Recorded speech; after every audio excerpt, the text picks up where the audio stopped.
Hello, I'm the DM, and you're listening to Campaign 2 of Fools and Flagons, The Tales of Archeron. We livestream on Twitch at twitch.tv/Fools&Flagons. That's Fools, the letter N, Flagons, every Friday at 7 p.m. Central for Tales of Archeron and 6 p.m. Central for Storm King's Chaos. If you'd like to join our community and talk not just about D&D, but other games as well, consider joining our Discord. The links can be found below in the description.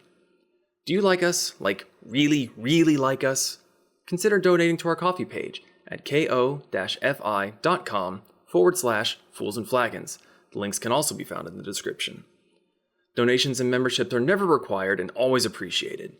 We have no gated content for members only, and all proceeds go straight back into making Fools and Flagons an even better experience, and it helps to keep the podcast alive and well. Are you ready for some D&D? All right then. Grab your drinks and raise your glasses. It's time for the Fools and Flagons podcast. Grab your drink and raise your glass. Make a mess and kick some ass. Dungeon Master has no chance. It's time for Fools and Flagons.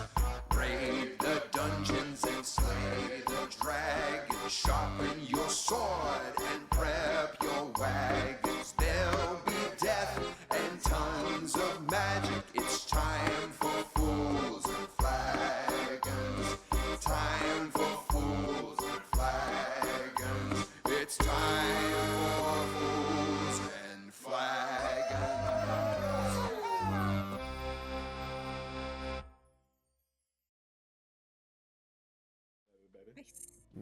Maybe. We got the click-clack math rocks ready Best to go. math rocks.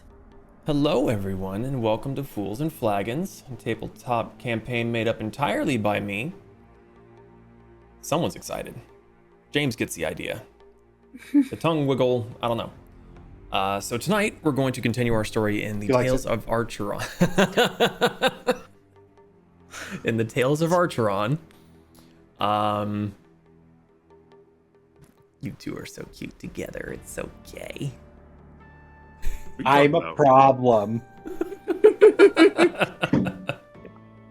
Yeah, but you're her problem.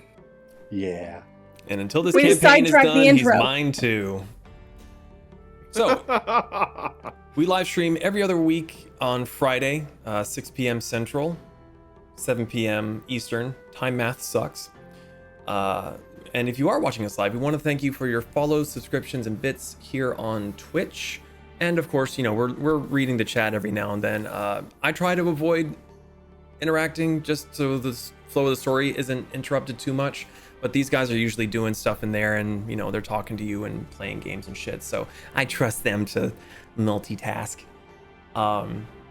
If you haven't checked it out already, we have a merch shop with a few designs in there with more on the way. I'm slowly getting more doodles done and more things coming out.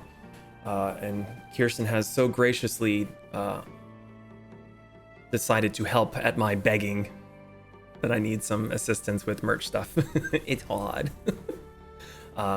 Links can be found below in the description, or you can go to etsy.com/shop/Fools&Flagons, all one word. We got shirts, candles, labeled by Mariko there, our resident candle expert. And yeah. I got two back there. mine's on my fridge. I'm actually almost out of my coffee Are these shop. the ones that you guys made? Like, No, No, I haven't gotten one of those yet. That's I was from, like, really? that's from Bath and Body Hurts. Bath and Body Hurts. Bath Dude, and Body I used to not be able to walk past that store without just getting a massive fucking headache. Like just the smell just hitting my nose. Some days are worse than others. Mitchell and I have to go by smell. I got fancy ass ones. I have to go by Fancy. smell. Well, certain days are just too strong to go in there. Mm-hmm. Yeah. Fall is the best time. Spring, I think, is one of the Too harsher floral. times to go in. But regardless, too floral. We want to give a big thank you to our resident gelatinous cube, Gene, and Cargo. They are tavern patrons over on our coffee page. If you like what we do and you'd like to support us and you don't want to get any cool merch, consider our coffee page. All proceeds go straight back into Fools and Flagons to help keep the lights on, keep the podcast up, and for me to be able to keep giving you guys a fun little show that we do here. So, any other questions, comments, concerns, announcements to make? So, all right, if there's a squirrel traveling at a high rate of speed and a train heading in the exact opposite direction, how many nuts can a chicken get before it's turned into masala? At least I- It 2. depends. Are we going by imperial units or metric? I just heard nuts. We're in America, we go imperial. Just checking, because that's a big difference. At least 2. At This least is the 2. correct answer. All right. With all the difficult mathematics out of the way, grab your drinks and raise your glasses. It's time for Fools and Flagons. Huzzah. Speaking of, Holy James, did your grail. Mountain Dew survive? It did. We're gonna see what happens. Oh, no. All right. So, last we left off, the Tempests had returned to Drago, making a lengthy pit stop in High Tide, the pirate stronghold, to make a few upgrades to their sentient wagon before heading off into the Orc Lands. After almost a week of waiting, everything was set for the next leg of their adventure, with Cassie gaining 6 new legs to play with. They headed across the mountains with Bogbo as their guide and very quickly came upon signs of a legendary beast's territory, the Aashkaht. But the Tempests weren't about to let a mythical beast slow them down, no sir.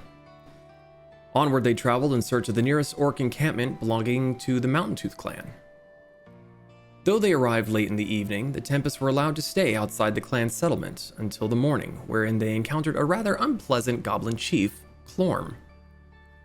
After numerous threats of putting the goblin in Lakin's soul cage, they learned of another creature encroaching on the Aashkaht's territory, causing the fire beast to travel further south and harass the Mountaintooth Clan.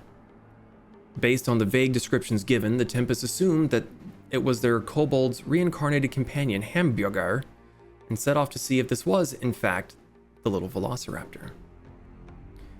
We rejoin them now as they head further north in search of the Old Vein, a mine that this White Death had supposedly taken as their lair. So,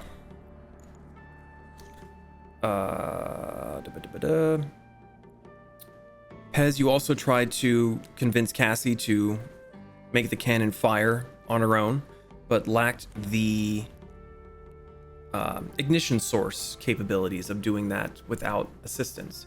She could aim the cannon, but as far as being able to fire it, that was beyond her capabilities. Bogbo, in a fit of boredom of you trying to urge Cassie to poop out a cannonball, scouted on ahead, and you haven't seen him since. What are you all doing?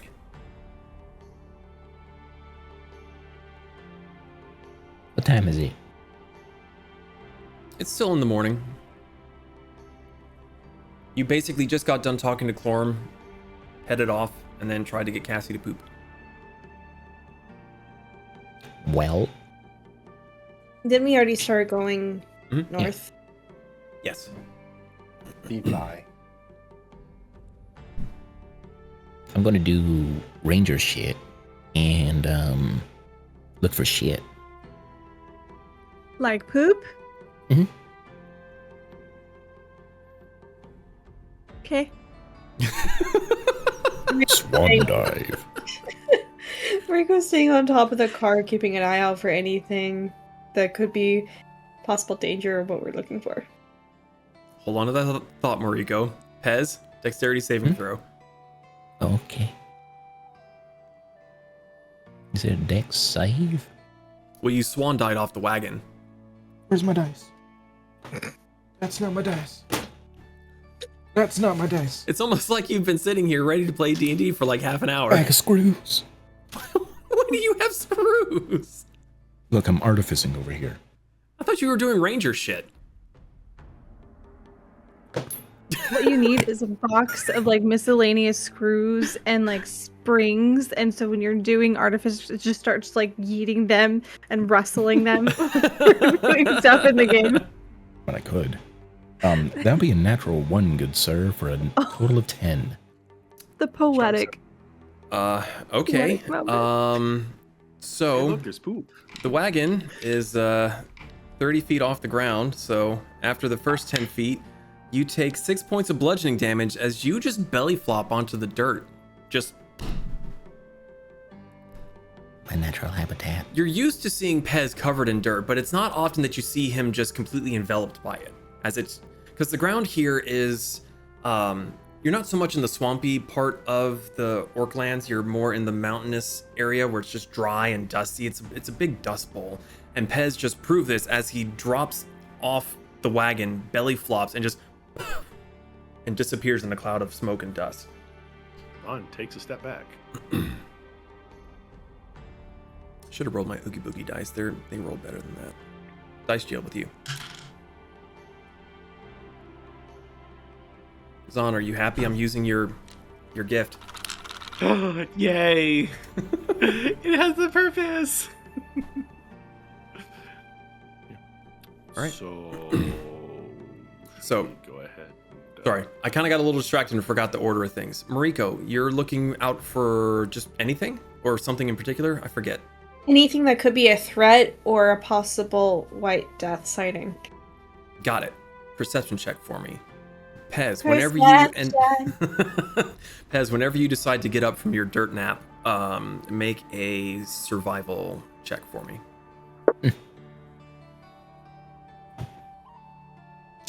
Pulling up the sleeves, Ian. Get serious. Getting toaster. What was it? 29, good sir. 29. Got it. Okay. A little bit better.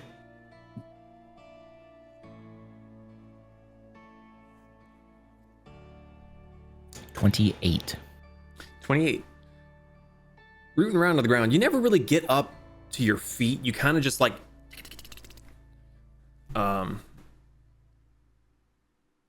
you find many things that look poop-like. Some of them are actual poop. Some of it is bits of burnt wood that are in the relative shape of said poop. And again, this entire environment's all burned because of the fire kitty, right? There's sections of it that are, not everything. Am I able to discern how recent a lot of this fuego is? Of the fire? Yeah. It's tricky to tell for sure. Some of it looks somewhat recent, and some of it looks like it's been there for a while. It's just the kind of general nature of marking and remarking territory and making sure that there's not things encroaching on said territory. It seems to be making paths through the area to keep tabs on everything. So some of it looks like it's pretty old and some of it looks rather new.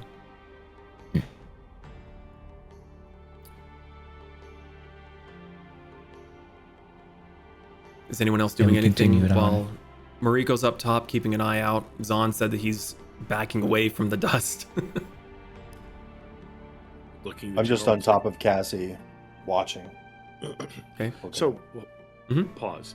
Yep. Are we taking the cart with us? Yeah. Oh. Kasumi's in the cart. I mean,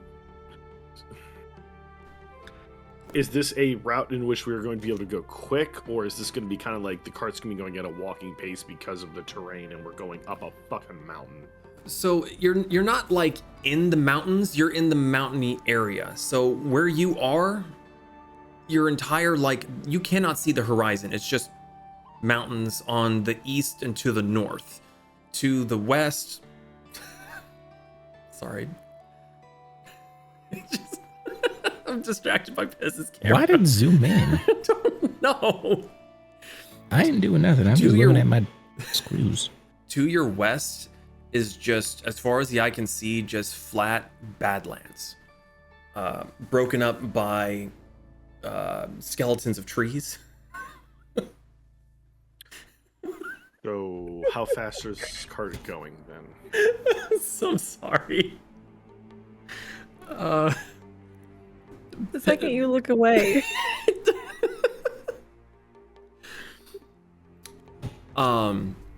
So Cassie with her wheels at full speed that she can go is about 40 feet. This area it's not that treacherous, it's just dusty. So she can go at the 40 feet easily enough. It's not the greatest of paths. It definitely looks like a trail or a roadway that has been made just by, decades upon decades upon decades of feet trampling it. Whereas in other countries, when you've been going from place to place, you've seen wagon ruts and places that are just very clearly traveled by merchants and stuff. This seems more like a walking trail. So it's a little bit bumpy, but she's still able to go at her relative normal speed for most of the time. Okay, so then Zahn will hold on to, I wouldn't say the door, but Kind of hanging out the side. Yeah, I mean, there's stairs there, so you just stand on that and just hold there and just look around, just see what he sees, taking in the environment, watching Pez be a derp. Fair enough.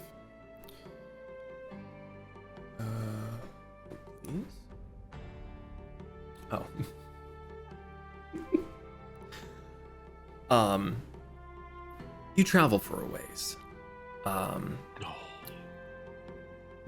Pez and Moriko, you hear in your brain Bogbo's voice. There's a lot of dead things further up the trail.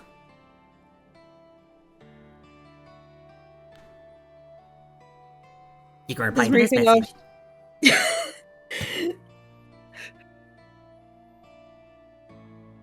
Is it north like we're going? Ahead of us? Are you going north? Yes. Then yeah, Okay. good. I'll be fucking waiting. Hurry up. Everybody's happy. There's not even anything to eat over here. It's all burnt and bones and... Oh, wait, nope. I found... Hold, please. He goes Nah, quiet bone. after that.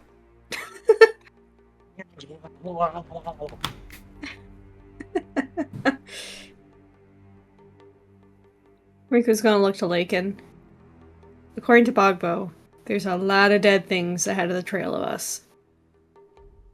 I imagine that to be the case, with this White Death's lair approaching. This That is gonna means be we're fun. on the right track.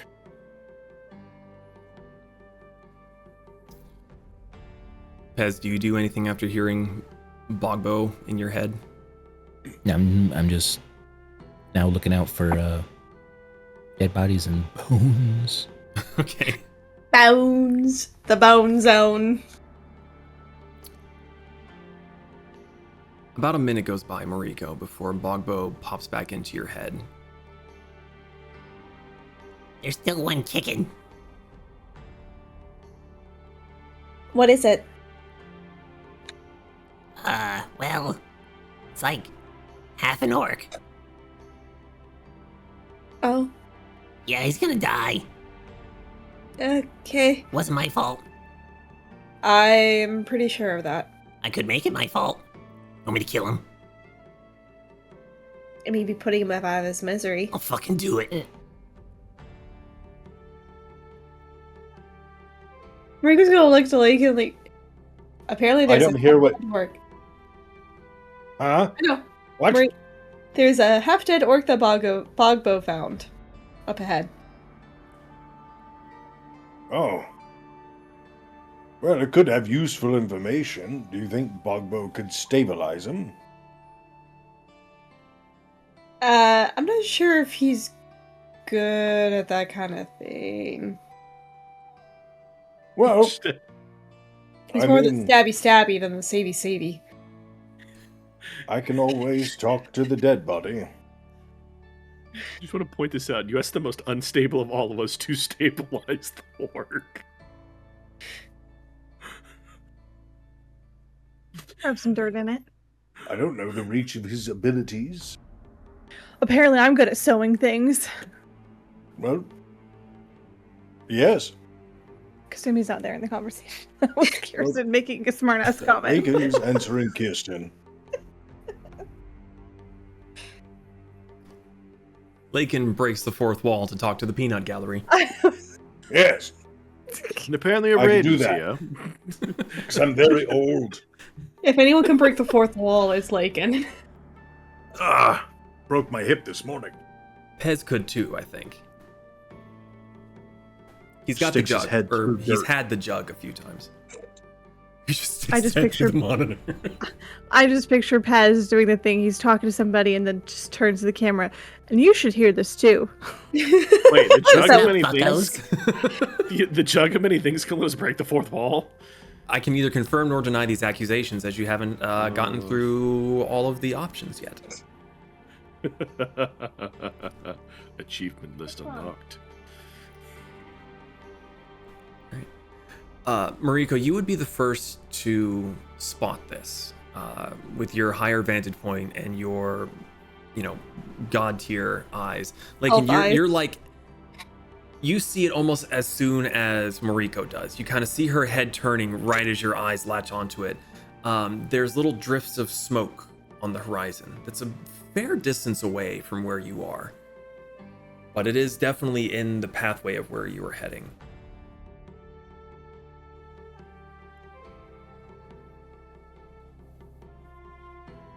Well, that looks like the general vicinity that Bogbo was describing. Let's go! This is gonna be fun. I said sarcasm. Yeah, I'm trying to get better about that. Well, do better. Okay. We got this. As you get closer to the scene, Pez, you are starting to see fresher burn scorch marks, whereas before it seemed to just be little patches here and there. These seem to be wide swaths of destruction. Trees split down the middle, some embers still burning in the trunks. You're also starting to see claw marks, and from your relatively expert eyes, you see two different sets of claw marks. One that seems to have 4 and one that has 3. Do they look mammalian or not? It's tough to tell. You're not terribly familiar with the fauna in the area to be able to know right off the bat what they would be, especially considering their size. But what trees and patches of ground remain, there's just big gouges in them.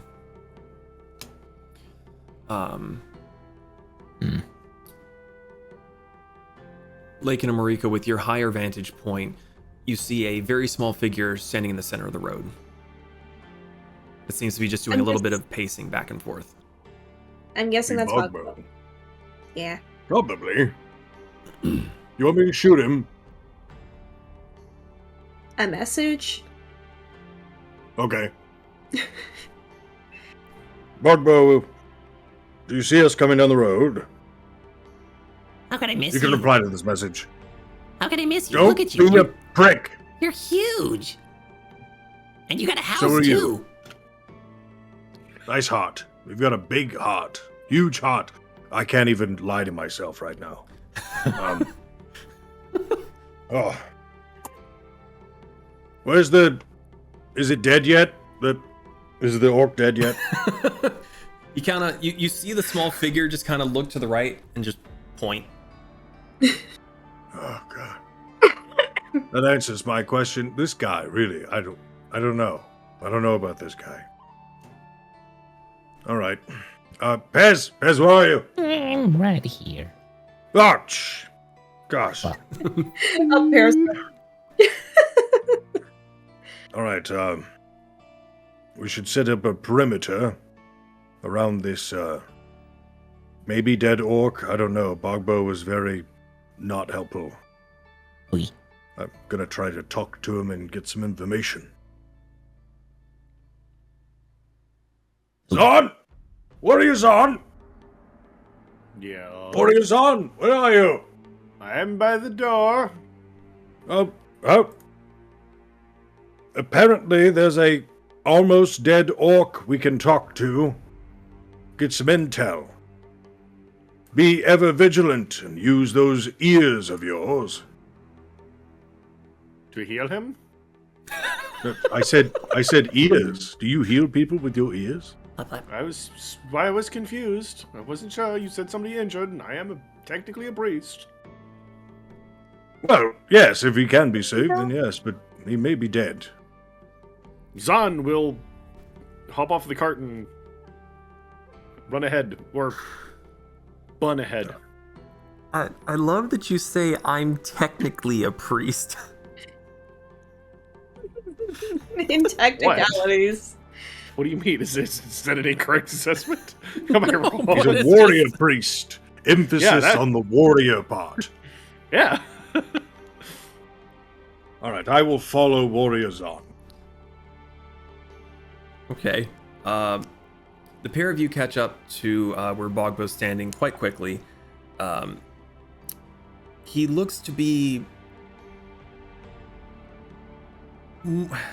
It looks like he's done a Pez, and he's been rolling around in the dirt. So he's a little bit paler than he was before with the dark purple leathers and his other attire that he'd been wearing. He seems to have given himself a little bit of a dirt bath to blend in with the surroundings more. But as you approach, he points over to the side again. Well, he was alive, but then the pink one told me to kill him. Put him out of his misery. Insight check. Make an insight check.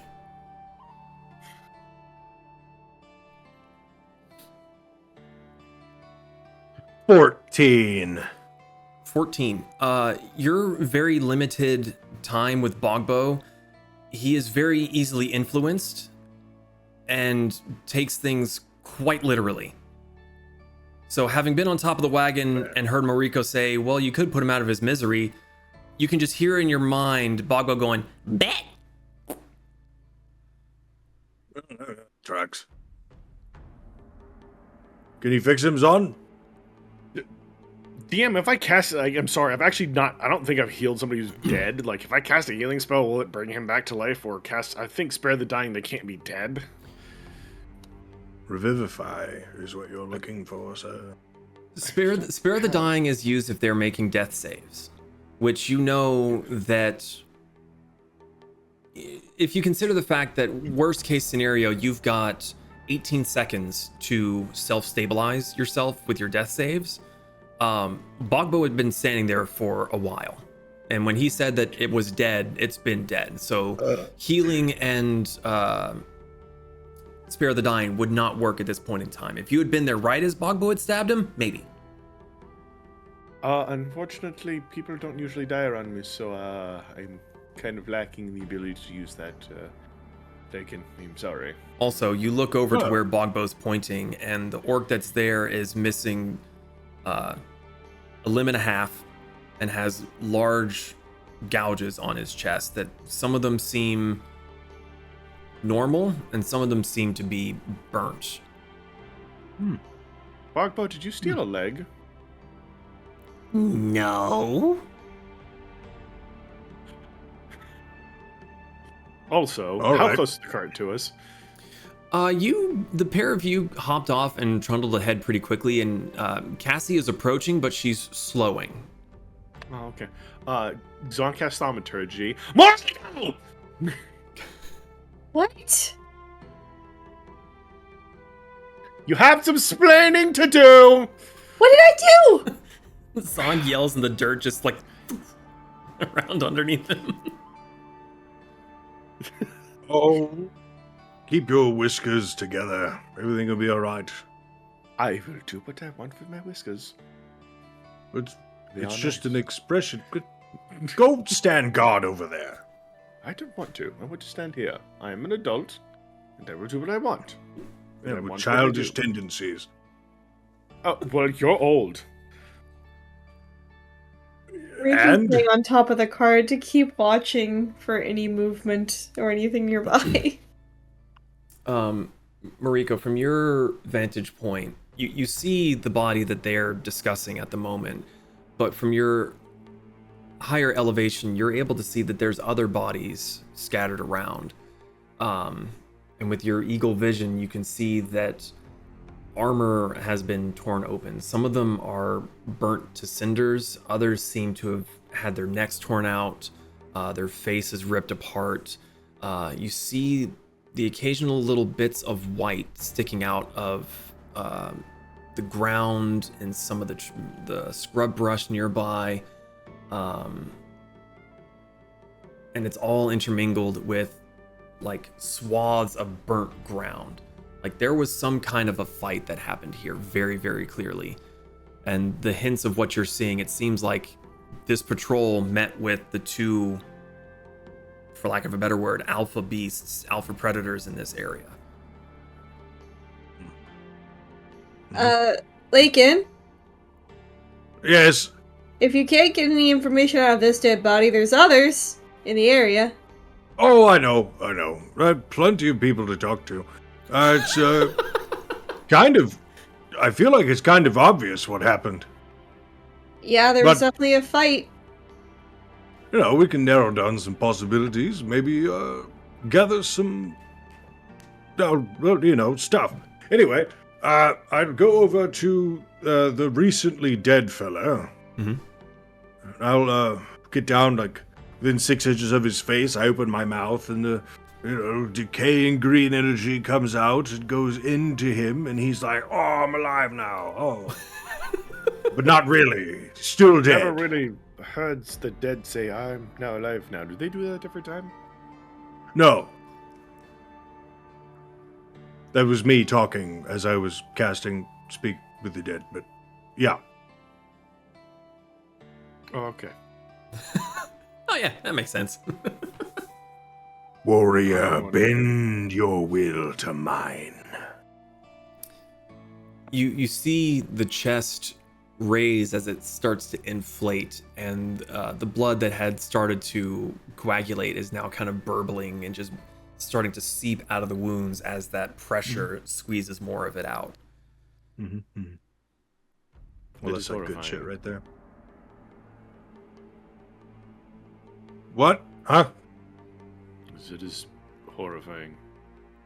Oh, yeah, sure. Anyway. the last little remnants of warlock spellcraft seeping out there. Gotta release the demons. Better out than in, I always say. All right. What killed you, warrior? Got caught in the scuffle between the flame cat and the white feathers. Lakin. What? Ask him what the white feathers is. It's the White Death.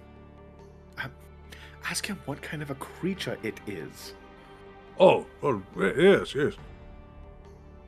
Warrior, what did the white creature appear to be most akin to? Carnivore. 2 legs. Feathers. Beast big enough that gambles would be proud to haunt it. Oh. Very good. Very I good. don't think that's going to be our first assumption. No. Don't think that's going to be Hambjerger. Well, we don't know. Because even Pez said there were some things changed. Maybe he's giant. That'd be crazy, don't you think? Temptation to answer that question as the orc dude is so strong right now, but I'm not going to do that to you guys. Stop it. Did the white death creature drive off the Aashkaht? Don't know. Lost me leg before I saw the conclusion. There's no eyeballs in your leg. You see the head slowly roll to the side because he's kind of leaning up against a burnt log. They fought that way. And his jaw starts to like pop out of the socket and hang a bit more limp from its face. Oh, look at that. All right. Just Right, proper, that is. All right, anything else you could think of? Where is that? Bogbo?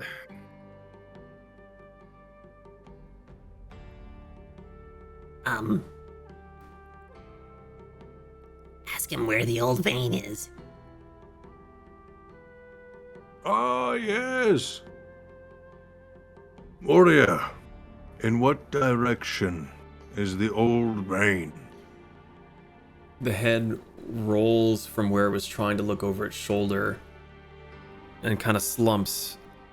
It's one eye is clouded over, the other has still got some color in it, and it's looking more to the northeast. Kind of the trail is going that way, and he's looking just slightly like 15-20 degrees off the trail towards the mountainside. Looks slightly off the pathway. Very good.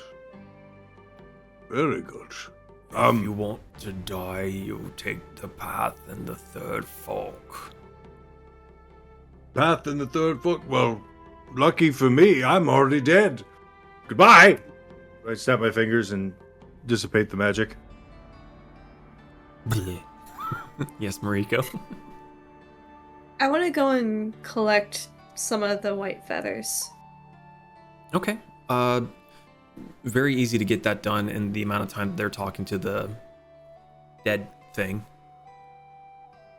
After I collect a couple, I'm going to go locate the pairs and be like, I think these... You can track, right? Hands with the feathers. So, the interesting thing is that some of the feathers are relatively small, and some of them are quite large. There's a big variation between the size of the feathers that you were able to find out here. Can I look at them and see if they're from the same creature or just like varying feathers from different parts of the creature's body? The patterns seem consistent. You know, they're not going to be identical. Feathers don't really work that way, but the patterns and the coloration are consistent.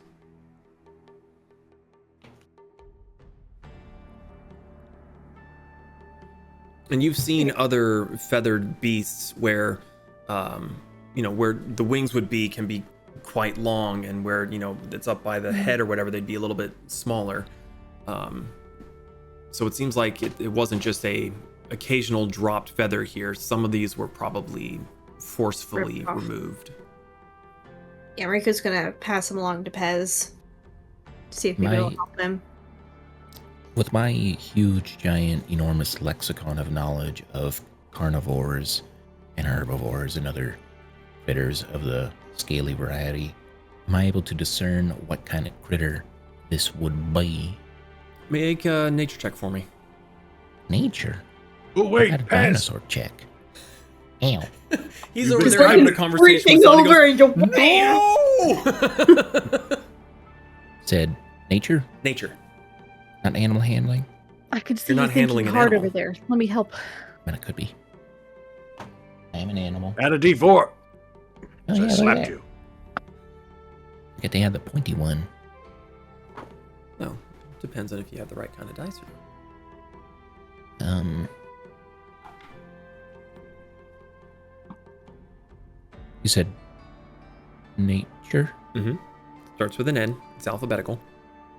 Yeah, I'm trying to look for it, but my eyes are glazing over. There it is. 22. 22. There are a fair few large bipedal carnivores that you've seen in your studies that have feathers. There's a few that are capable of flight, but most are more land-based.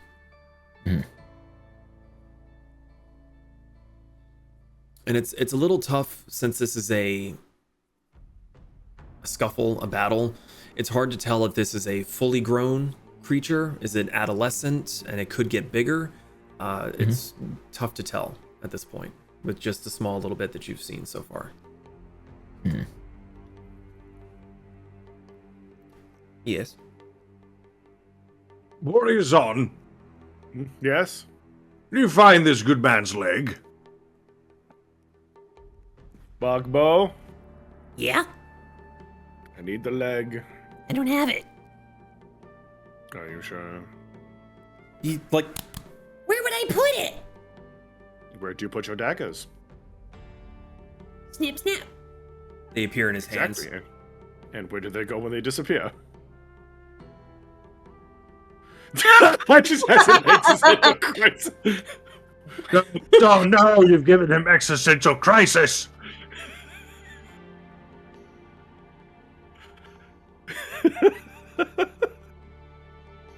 What? Think about that for a little bit, Boggo. I'm gonna go find the leg. Zon's gonna go looking for the leg. Wow. It should be close by. Enjoys giving Bogbo an existential crisis. Bogbo is standing in the middle of the road, just opening and closing his hand, just Snip, snap. Snip, snap. the dagger's just appearing and disappearing in his hand.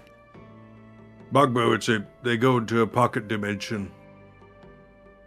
Yes. He starts looking at his pockets. Nope. Not a pocket you can see or feel, but you can reach into. He reaches into a pocket and you see the dagger stab through his pants. Oh! Well, why did you do that? I don't know. I thought they'd be in my pocket. Have they ever been in your pocket? I've had daggers in my pockets before. No. Those daggers. Oh, no. Well, no. It was in there that time. But never mind. Zod, did you find the leg? Yeah, have I found the leg yet? You've found other corpses, but no random leg laying around. No. I think the ISOL. So out of luck. I think. But just bring me another one. DM, can I find a random leg? Oh yeah, no, you can definitely go find a spare. Yeah, let me. Let's go find a What spare. is happening? While Listen, they're trying to build a bionicle, can I he's not wrong. can I listen out for animals? Like, are there birds or other critters like squawking about? You hear more insects than other bigger creatures. Judging by the smell and the scent and seeing the carnage left behind, whatever happened was very, very recent and probably spooked anything in the area and spooked them all for a good long while. Can speak with animals work on bugs? They're not. I don't think they're technically animals. I think because they're insects, it's a little different. Because speak with animals lets you talk with beasts. Oui. Plus, I think there's a certain level of intelligence needed to have a conversation. And insects would. If it was like a beetle, solid maybe. Hercules beetle, I'd give you that. Maybe. Oh, but you can talk to plants with a different spell. Yeah, Zon? plants. Yes? Leg? Zon, DM, have I found a leg?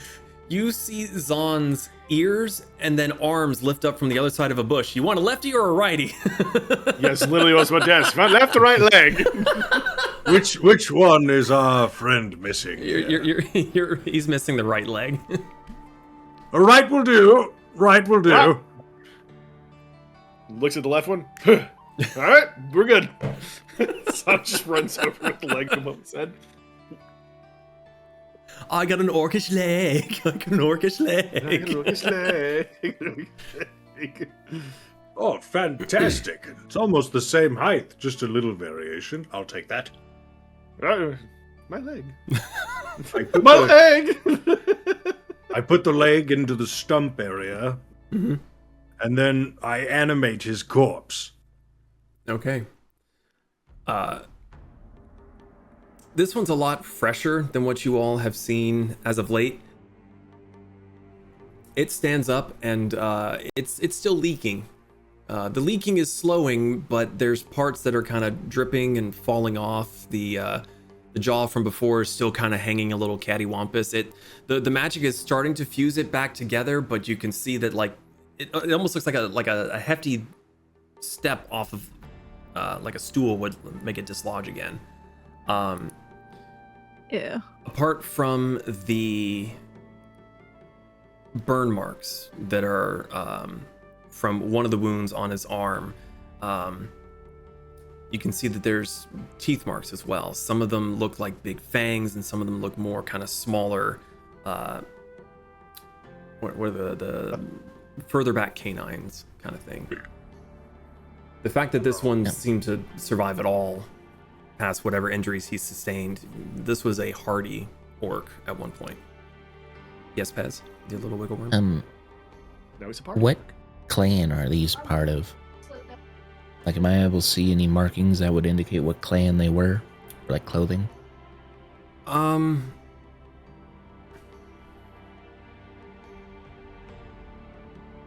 My favorite enemy is an orc. You know what? Fair. Make an investigation check.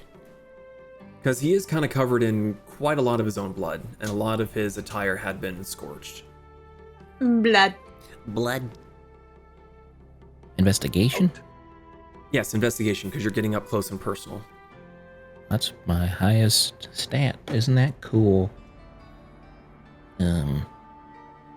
27. 27.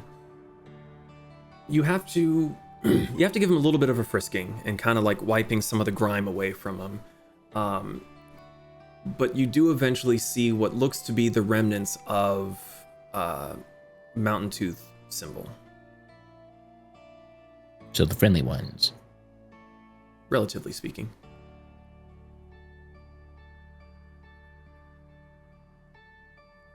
Well, I mean,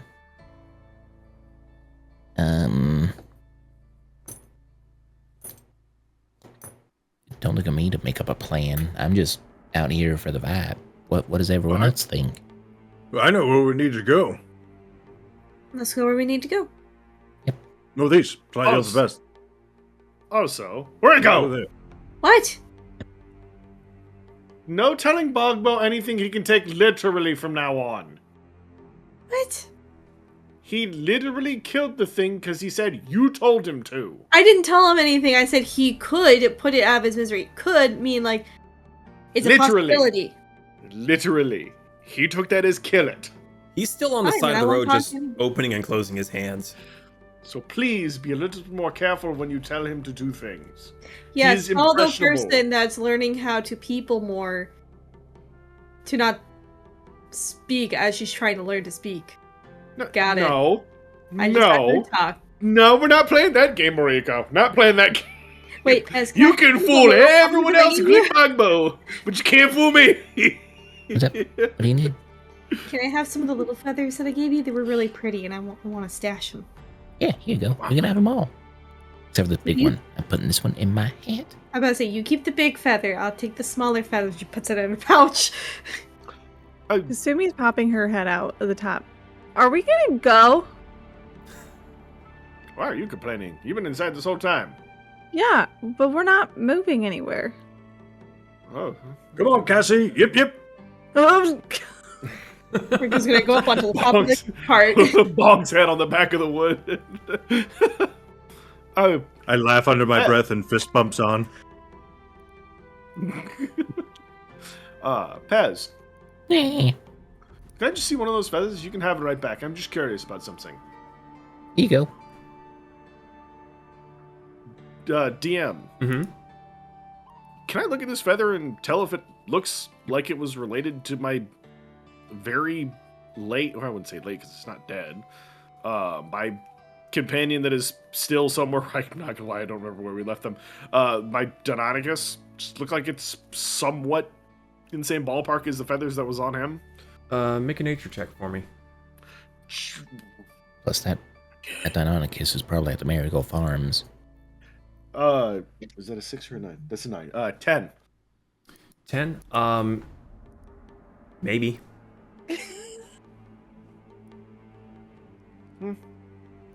Maybe. There you go. Thank you very much, Pez. Yeah.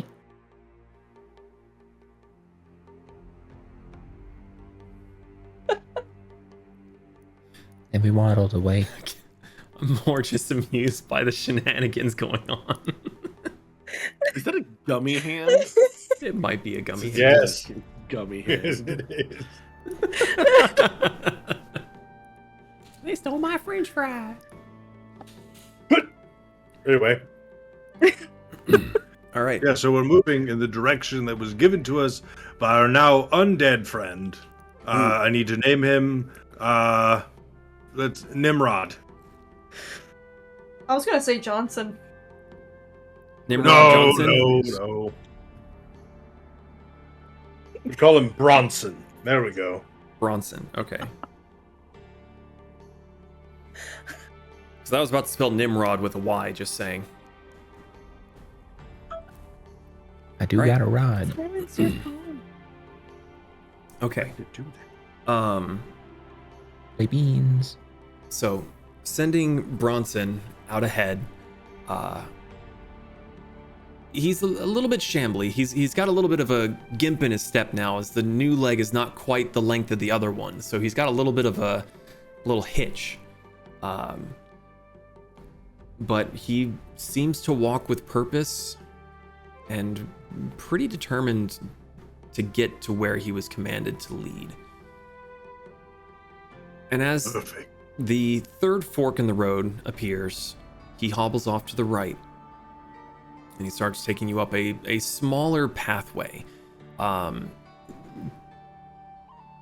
It seems like it's wide enough for a handcart to be pulled. Cassie's a little bit wider, and her wheels are going more on the outside parts of the trail. She's having to slow down a little bit to navigate some of the closer boulders and shrubs that are going to be impeding her wheels. Do you all continue onward? See. Okay. Yeah. Heading further along. You're getting closer and closer to the base of the mountain. And eventually, Bronson stops and lifts his more intact arm that's got the most meat on it and points towards the mountainside.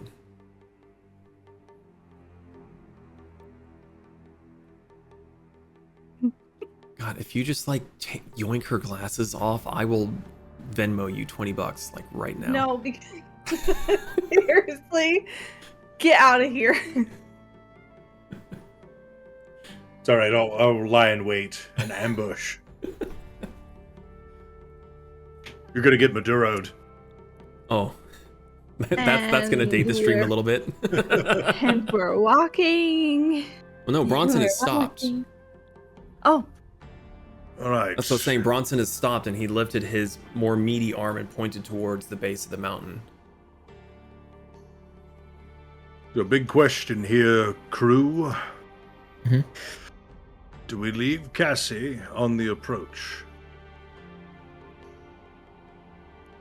Prefer she not to be right next to the creatures when we're fighting them.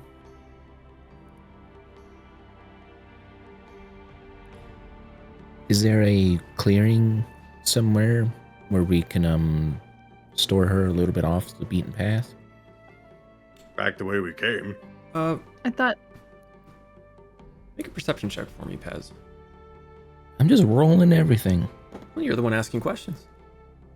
Is that good or bad? I don't know. this We'll is find your out after you story roll. arc. I already had mine, like 5 years ago. Well, now you have another one. 26.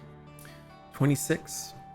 The ground here is not so much marshy, but it's a little bit more lush.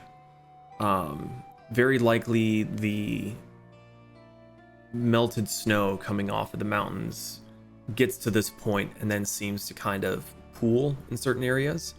You have a fairly decent... There's a dog. You have a fairly decent stretch of a pathway, and looking a little bit ahead, you see what looks to be a tall spire of rock, and the land around it seems to be... It's like a little island of dirt, almost. Is there a couple of like big giant trees?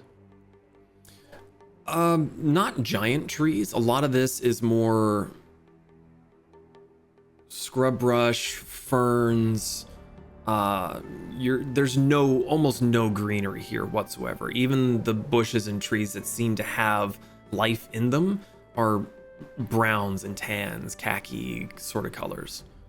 So what I'm getting at is, if we deploy the camouflage on Cassie and fill her up with some local vegetation or lack thereof, would she be able to disguise herself, kind of, to blend in while we scamper off?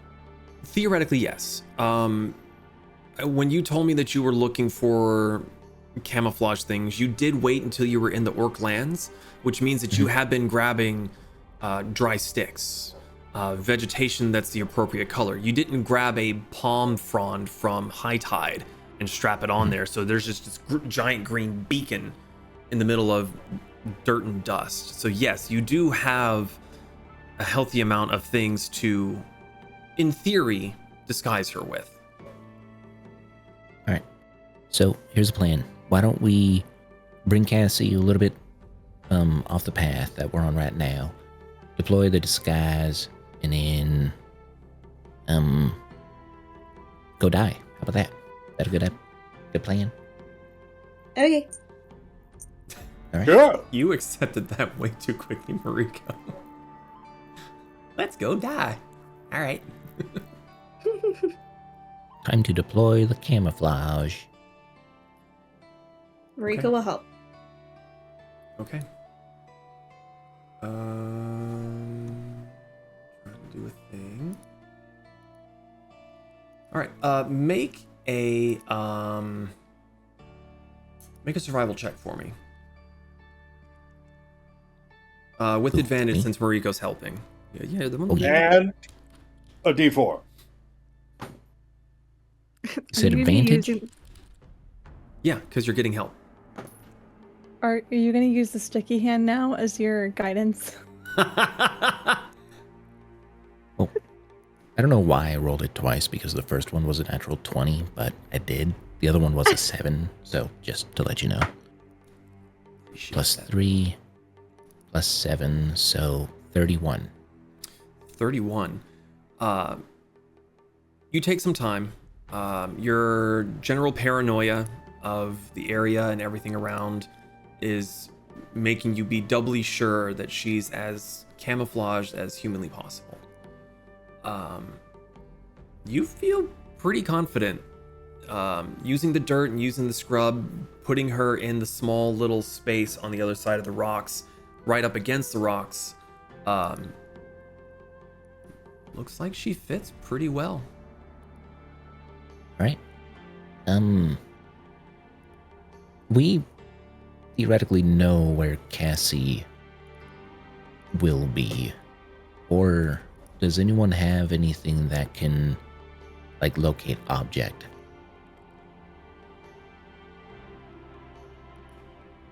As I ask to everyone who is not talking. Well, I mean, I can leave Bronson here, and I can always find him. I mean, Yeah. how good is he in a fight? Oh, he could beat the hell out of a not monster. Well, we should probably take him with us. But, like, if anyone here, you know what? How about this? I will leave.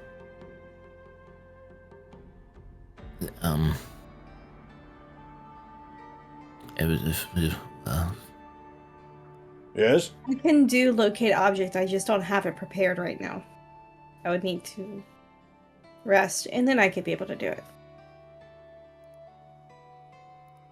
I imagine we are not too far from our goal, and Monaco can find anything. I'm gonna put this. No, it's still alive technically. I'm gonna put one of my turquoise animal figures right here, to where we can relocate Cassie.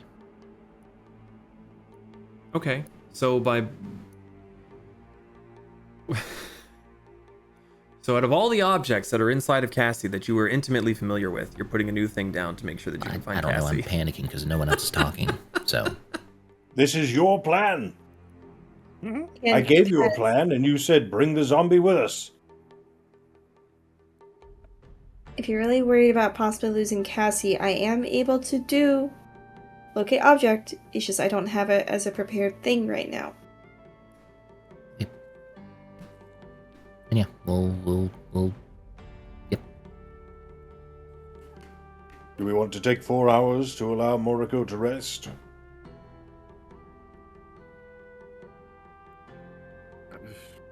We can also leave Yes. Bronson here. That way Lakin can find him. Yes, it'll work. Again, I have a feeling we're gonna need all the help we can against Fire Kitty. Oh, I could summon help at a moment's notice. All right, then yeah, let's leave Bonehead here. Hey, Bronson! Bronson! Hey, Bronson! Protect! Protect! You see the jaw trying to work and it can't quite function correctly, but he starts to stomp towards where the cart was hidden, and he seems to just start doing like little back and forth patrols. And if he, dies again, I'll know. It's true.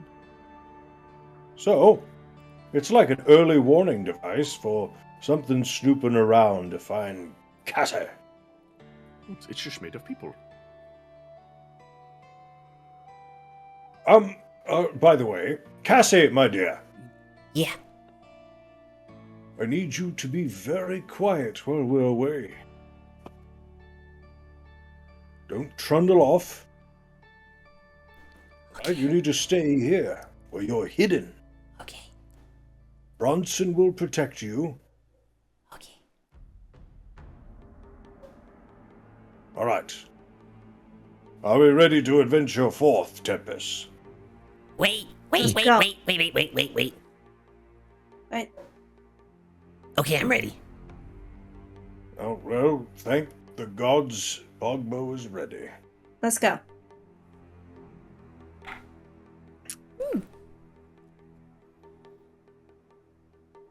Okay. Check in with Bronson once more in the direction that you're supposed to go, and he gives you a point with his more bony hand where a lot of the meat has been stripped off. Very juicy.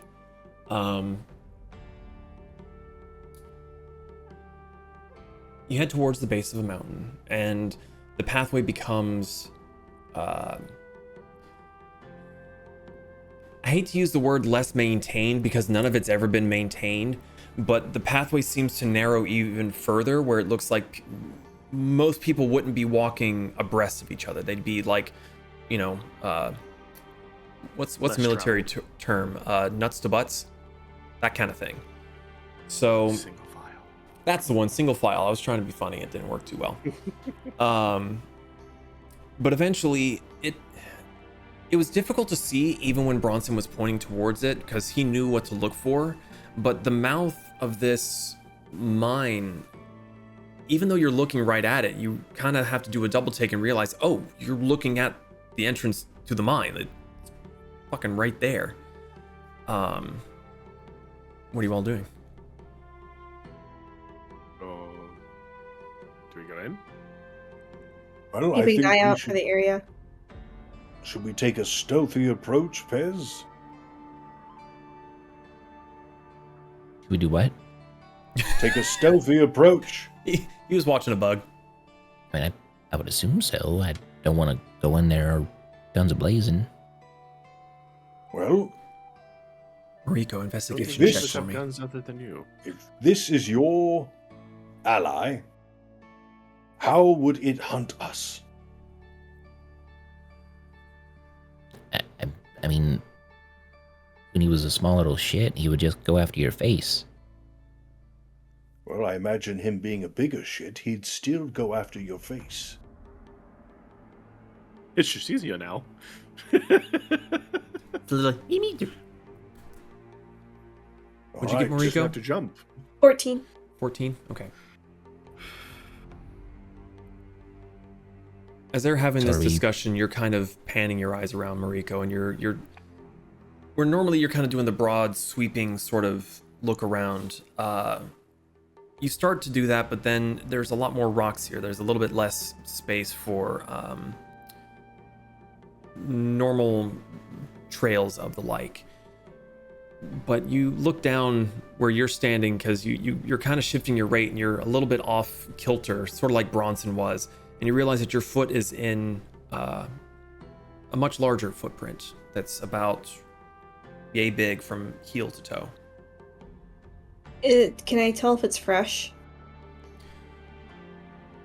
With the 14, it's tough to tell. The ground here isn't exactly like freshly wet or anything.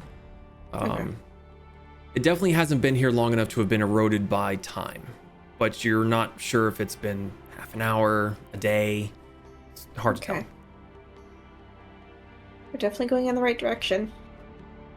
And it does seem to be pointed heading into the cave. DM, does the footprint look familiar to any of us? Out of curiosity? It's like a Myself included? three-toed foot. Best you can tell. Dinosaur foot? Dinosaur, avian, that kind of style. Chicken foot. It's a giant cock.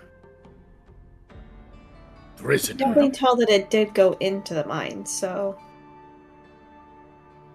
I guess Okay. the next question is, do we draw it out or do we go in?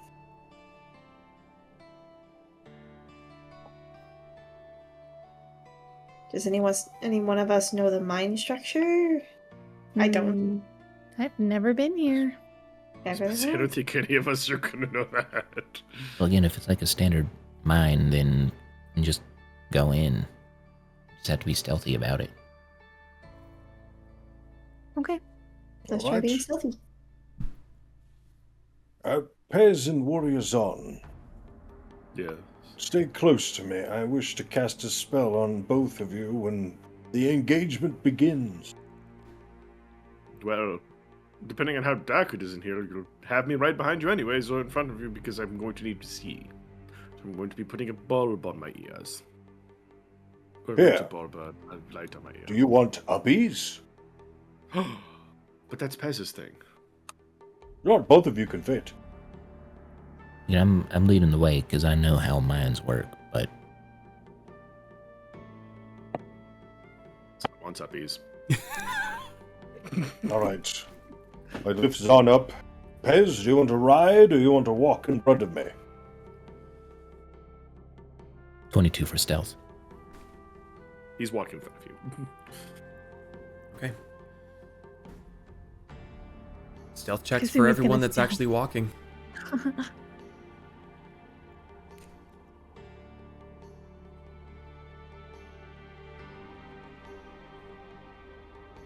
What was your stealth check, Pez?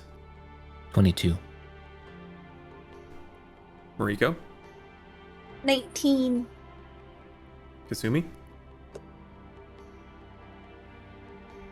25. Which was low. Lakin. The filthiest 20. Oh. And Zon, you put the light on your ear? Yeah. If I'm on his shoulder, I'm not really going to do it until I hear something, so... Okay. No. Lakin, let me know if I need to duck. I can't see anything.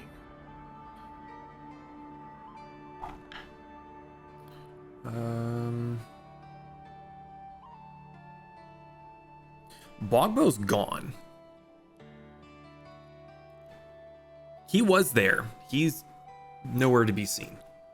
Kind of like Kasumi. Yeah, pretty much. I rolled Sorry, really stupid well. question. The creature we're hunting is the White Death? We don't Yes. know. But yes. Yeah, we're referring to it as yes. Thank you. Okay. Again, we could be going to the lair of the fire cat. Pez, you're in front. What are you doing? Walking. Just walking? Like Christopher we're- walking, or? We're going inside the Yeah, mine. but what are you? Are you being cautious? Like, I know you're being Yeah. stealthy, but like, what are you doing going in here to be stealthy? Like, what are you looking for? How are you approaching this? Or are you just gonna walk until you hit your beak into a wall? It's a mine. There's probably forks, so I'm just looking for footprints. Okay. The mine here is relatively well made. It's not to the quality and the standard that you would expect from being in the West, especially not compared to the mines of Lunawind. But it's still far better than what you were expecting from a bunch of dirty greenskins. No offense, Lakin. But It's alright, I'm grey and dead. they're also much bigger You lost your green tunnels card. than you were really expecting. Oh, I just told him he lost his green card. Oh. He has a gray card now. God damn it.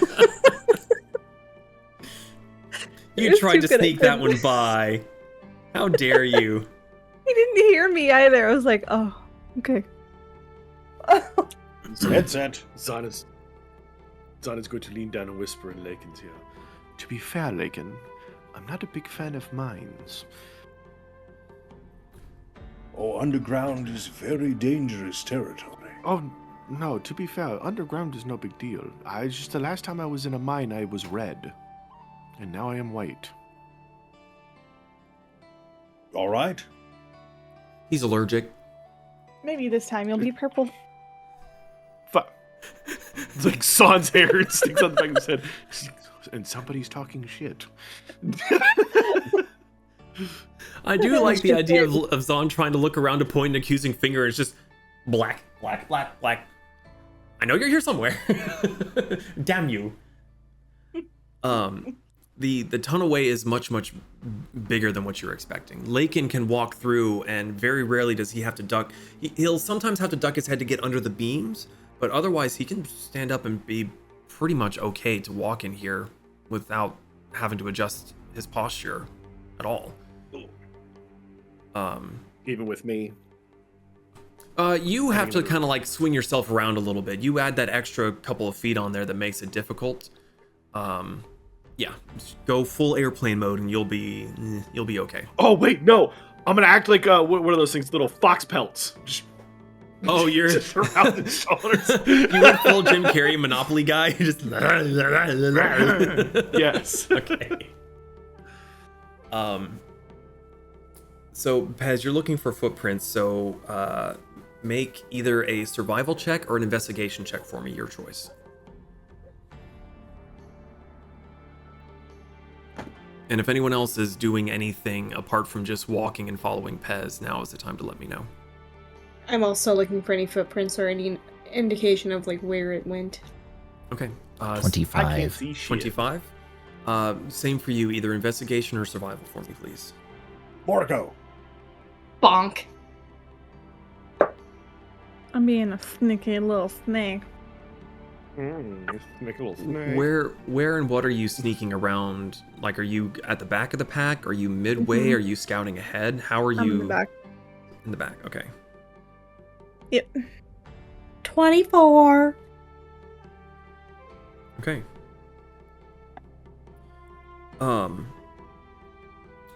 There's not a whole lot of dirt in here to leave tracks. You can see scratch marks on the stone floor that seem somewhat fresher than whatever tools were used to hollow this mine out initially. But there's no... Yeah, there's no dust or dirt really piling up here that would leave a noticeable, distinguishable footprint. But you can still Do I kind hear of... any movement? You just hear that echoing down. Yes. We're trying to be quiet. You don't hear anything at the moment. But with you moving, you're also stealthing, so you're moving much slower than normal.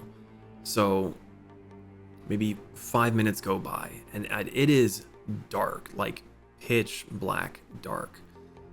Lakin has no issues seeing. Even those of you with dark vision are finding things a little bit difficult to discern through the grays and just for how sheer dark it is. Zon, you can't see shit. Yeah. You hear is... Well, I was going to say Lakin breathing, but he's not breathing. You hear Lakin's clothing moving and footsteps.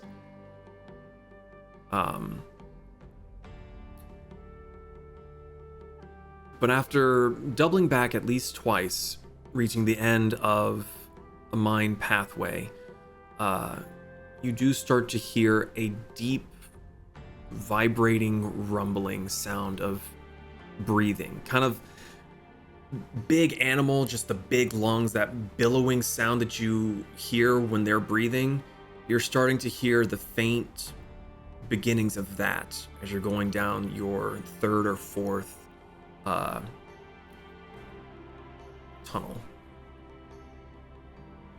Who hears that? All of us or just Zon? Well, no, the two of you that were perceiving. So Mariko and Pez, you would be the first to notice it. Instantly cast Speak with Animals. I'm gonna wait till we actually physically see the thing before I cast Speak with Animals. Okay. As you cast the spell, the breathing sound stops. Since it is a verbal component and everything, you had to speak it aloud. And your voice echoes.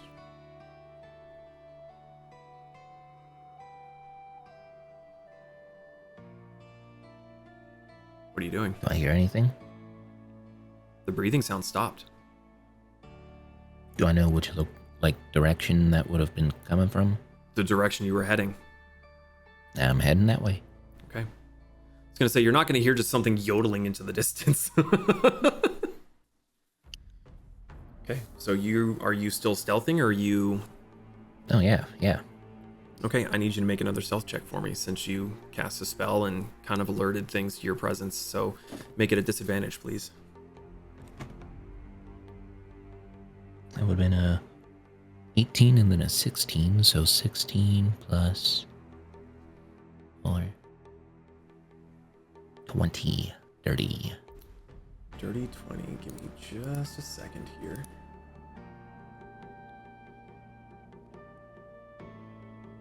Come on.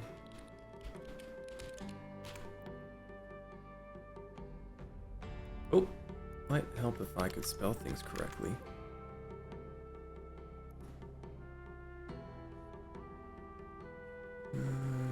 Okay. What did you roll? 20. Okay. You start inching forward. The rest of you, having seen Pez stop and cast a spell.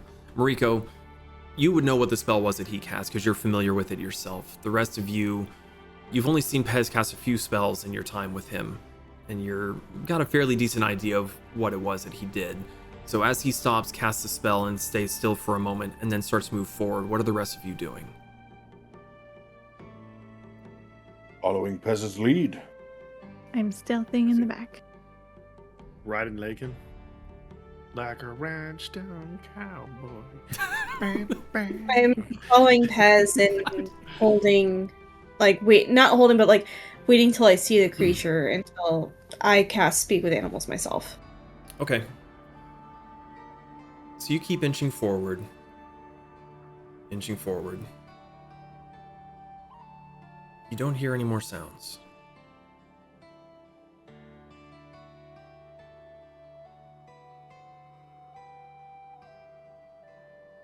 You see further up ahead is a bend in the tunnel.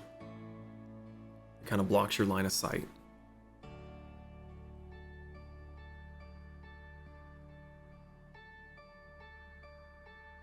Are we like in a opening in a cavern? No, you're still just in a tunnelway, and it's going straight, and you see it bank off to the right.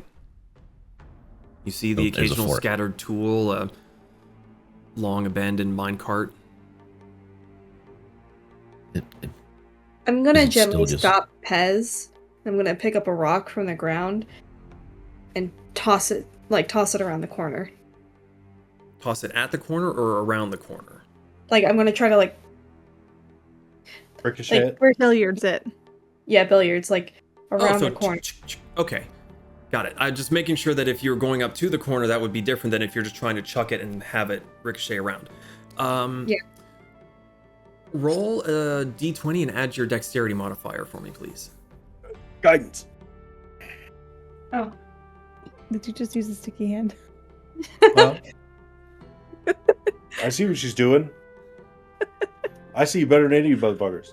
I'm gonna laugh when you smack yourself in the face.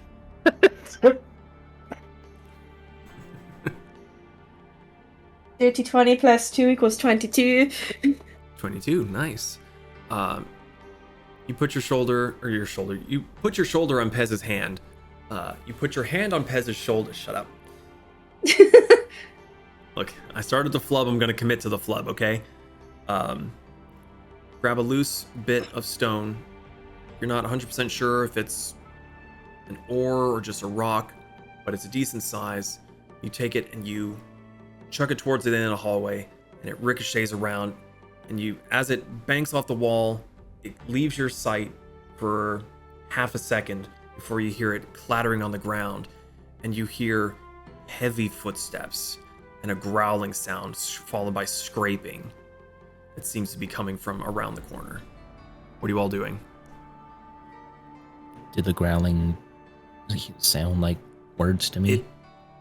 It was just growling, just threatening, resonant.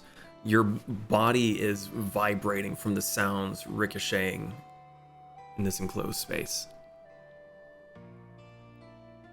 I'm gonna try to get some distance from the corner because I am squishy. Lakin, should I get down? How wide's the tunnel? You fill it. If you were to go straight out, you could touch each wall with the tip of your my palms out. You can touch both walls, and you're the biggest thing in here, in theory.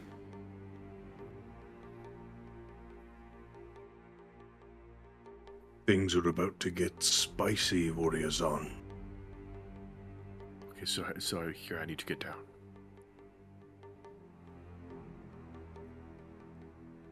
I cannot see. I'm guessing casting light on myself would be problematic then, huh? Don't do it. I'll tell you when. You may be able to blind the creature.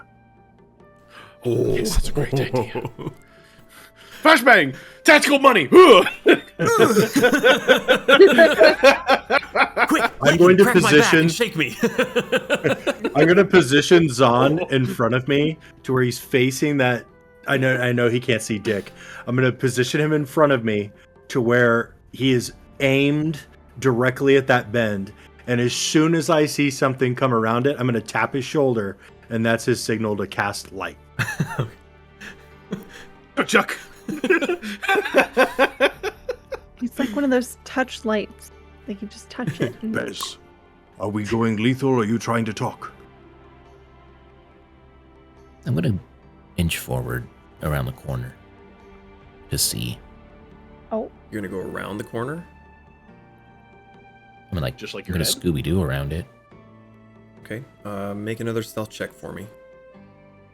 All right, he's not going to answer my question. Impez Exactly. is Peasant. He's locked in. You said Well, I need to know stealth? if I need to Yeah, fucking disadvantage, kill this please. thing or not.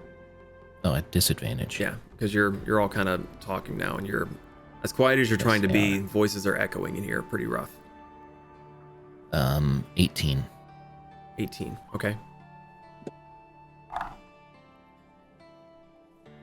Okay. So you inch towards the corner. Peer around it, ignoring the baseball hand gestures going on behind you. Your little kobold eyes, white as dinner plates, peek around. There's another offshoot. The turn goes and keeps going down, and there's an offshoot. And you're hearing the growling coming from that offshoot. I'm gonna gesture with my tail to follow. I'm gonna follow at a distance. Don't do it yet. We're moving with Pez. Okay. Hold me.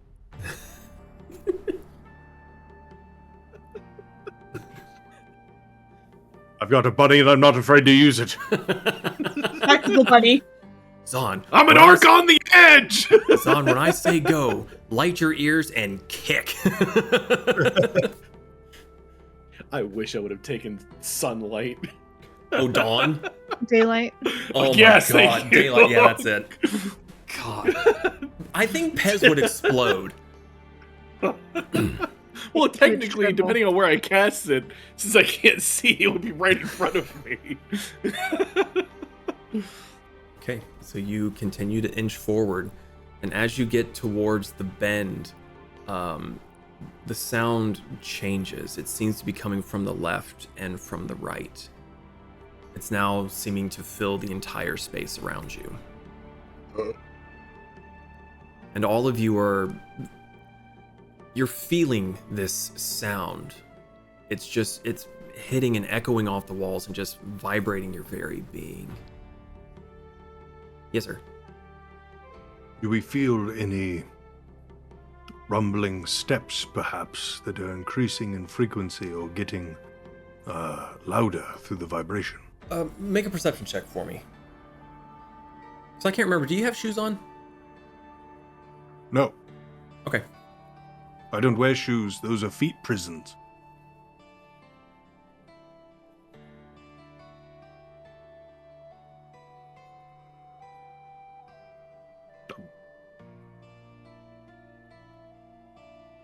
That's gay. 13. 13. You don't think you're feeling anything in your feet. But there's other people walking around next to you as well. But there's nothing like T-Rex making the water vibrate kind of feel. It seems to just be a threatening, growling sound. She's a clever girl. God damn it. Fucking Jurassic Park reference. Get out of here.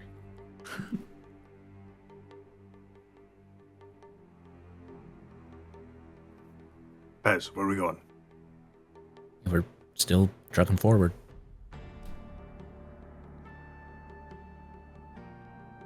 There's Yeah. like 3 openings, right? At the moment, what you see is the pathway going further straight ahead of you and the little offshoot that you're now standing in. You don't see anything, and the sound is now just coming from all around you. We were going through the Zero. offshoot, right? Yeah, where all the noise is.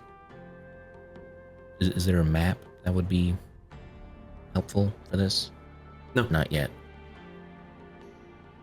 Okay. No, you're in unfamiliar territory with no map given. You're just wandering blindly through a bunch of caves.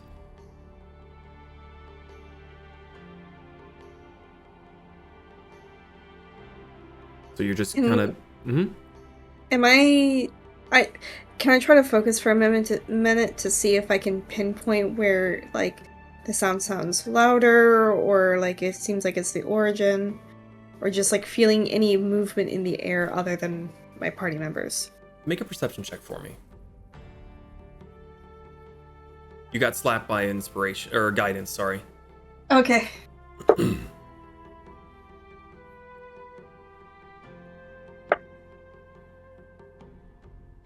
So perception? Mm-hmm. 33. 33. Yeah. You start and stop. You move with your party as they're sneaking, and then you stop and you listen. And then keep moving forward, so you kind of like scurry up a little bit to catch up with them, and you listen again. With a 33, fuck. It almost sounds like the growls are threatening and avoiding. As if it's trying to keep distance. Because it's neither getting louder nor softer, no matter how much you traverse. Rico's gonna scurry up to Pez and like lightly tap his shoulder. It's moving farther from us as we're getting closer. It's trying to avoid.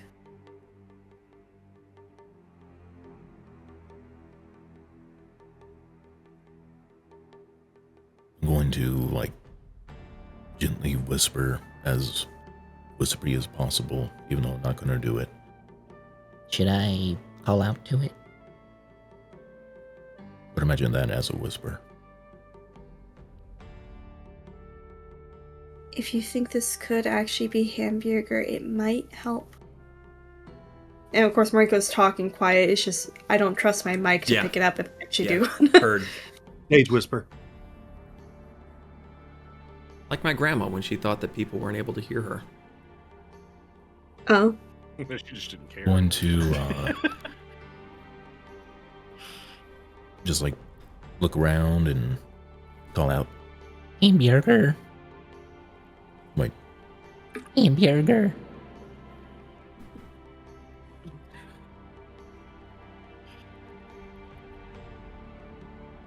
The rumbling, growling stops. The cavern grows silent. I'm keeping a sharp ear out for any movement of any kind. I've got the bunny. I was about to say, did you call this out in common, or were you speaking animal? I mean, I assume that Hambjerger knows his name in common, if it is Hambjerger. I'm asking for purposes of me understanding the situation. Just picture him going.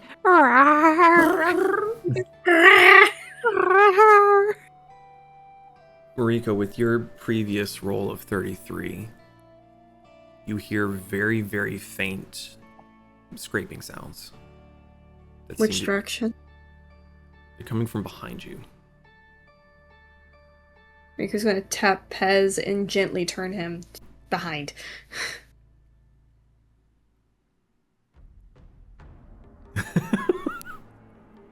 Zon, you just got whipped back around the other direction.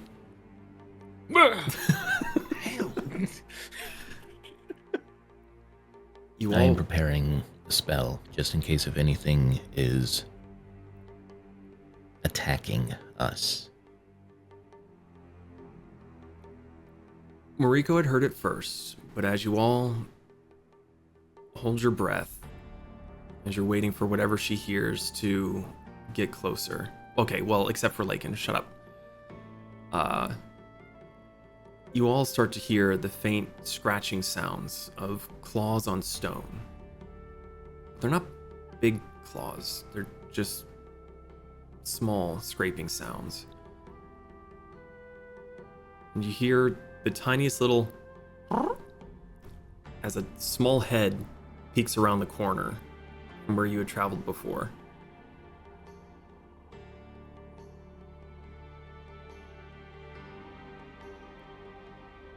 Pez, is that him? Can't see shit. What's going on? Like, where is it? Is there a giant orc in the way that I can't see since it was behind Mariko us? had, like, adjusted. Yeah, she tapped you and said it's coming back from that way. So, I mean, unless you just completely ignored her and kept facing ahead, then you would see it. I'm like, I didn't know what the marching order was, like whether Lakin was blocking my way if I turned around. Oh, I mean, you come up to his knee. You could peer between his legs. Yeah. What do I see? You see a small little velociraptor head peering around the corner.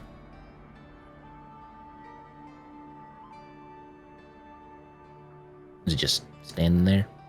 It's just peering down the hallway at you all. All you can see is the head. Pez, is that him? I'm so confused. What is going on right now? I can't see anything.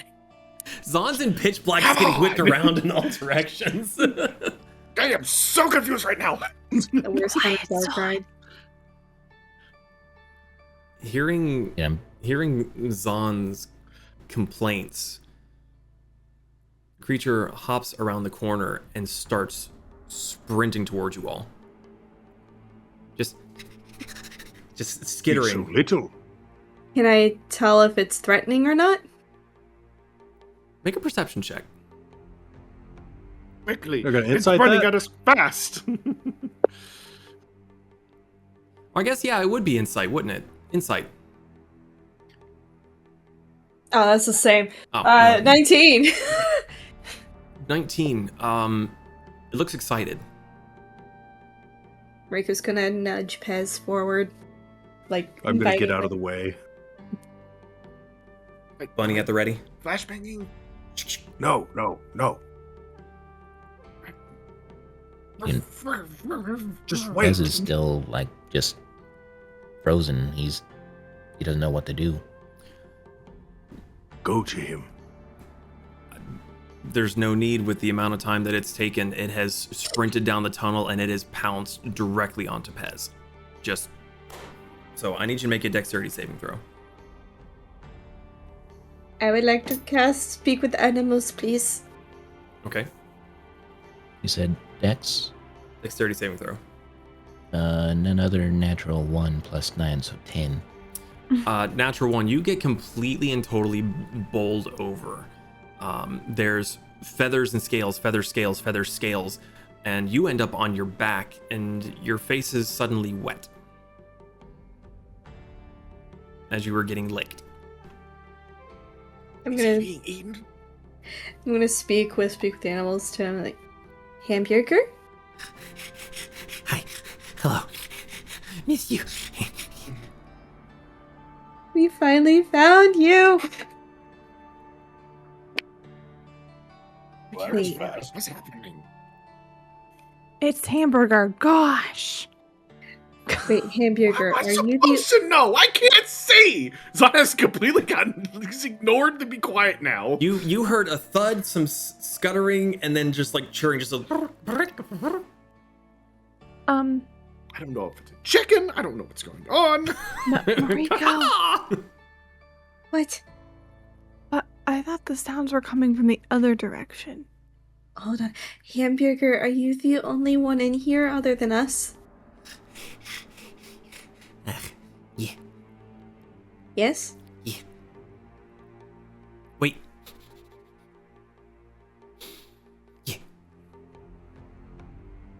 Okay, it's just Hambjerger in here. So he was Click the bunny light. the menace. Ah! It's not just one, it's two. Both ears are illuminated. Finally! What's going on? So was he the menace that they were all so scared of? Is he white? Back to Speak with Animals. Hambjerger, are you what? Have you been attacking the orcs out there? Yeah. In the big fire cat?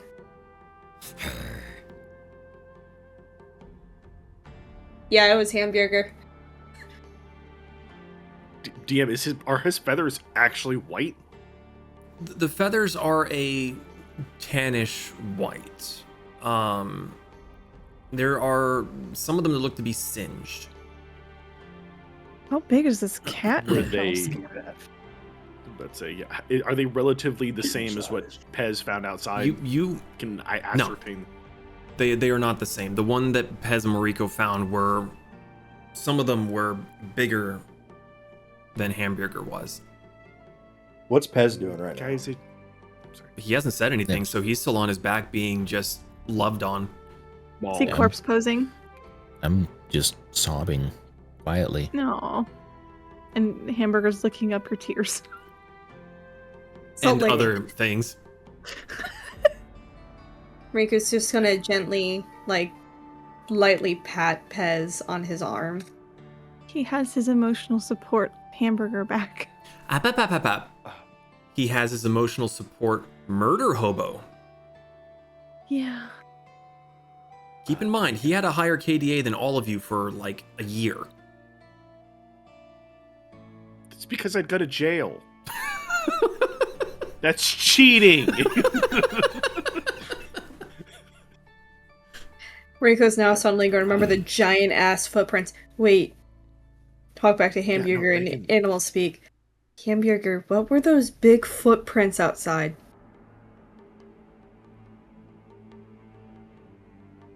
What? They were big Lakin, footprints that's- leading into here from outside.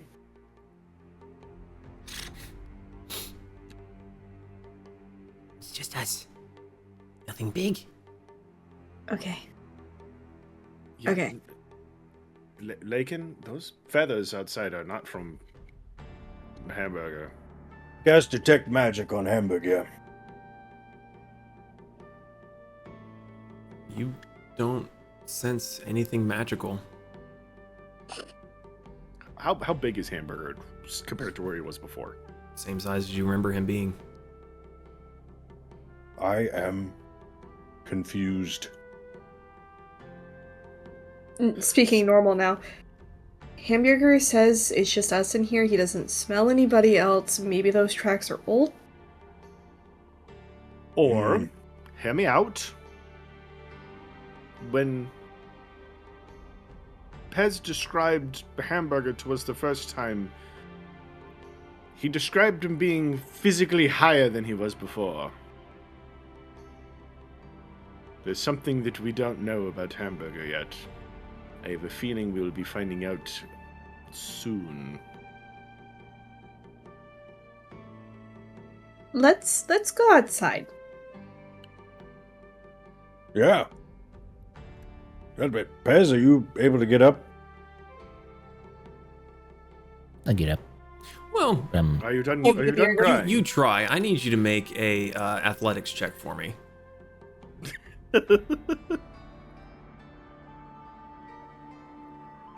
Guidance.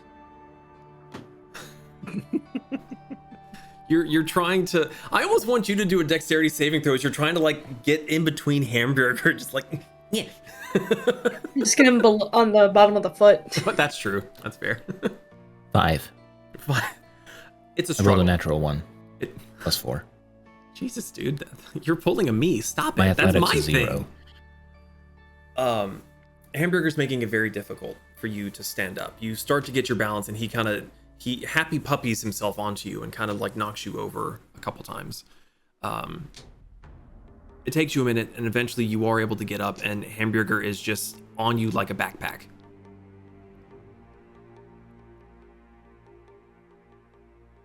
This is the illustrious White Death. Well, I think so, yes, but I can't prove that. he I can have be quite a- violent. Yeah. And yes, It's rather Yeah, cute. I only knew him a short while before. Yeah. He was rather vicious.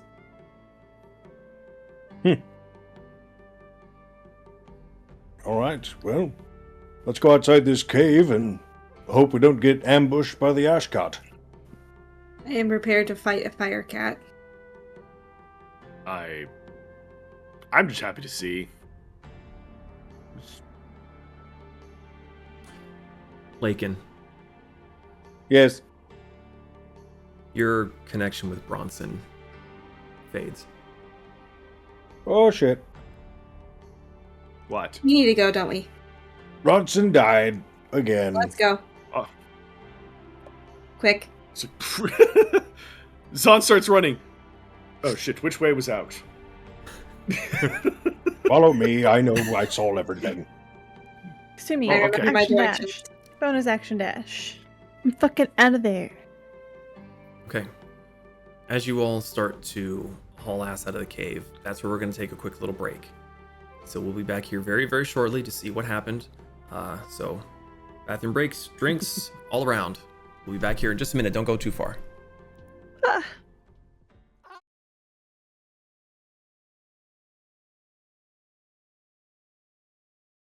Let's do this shit.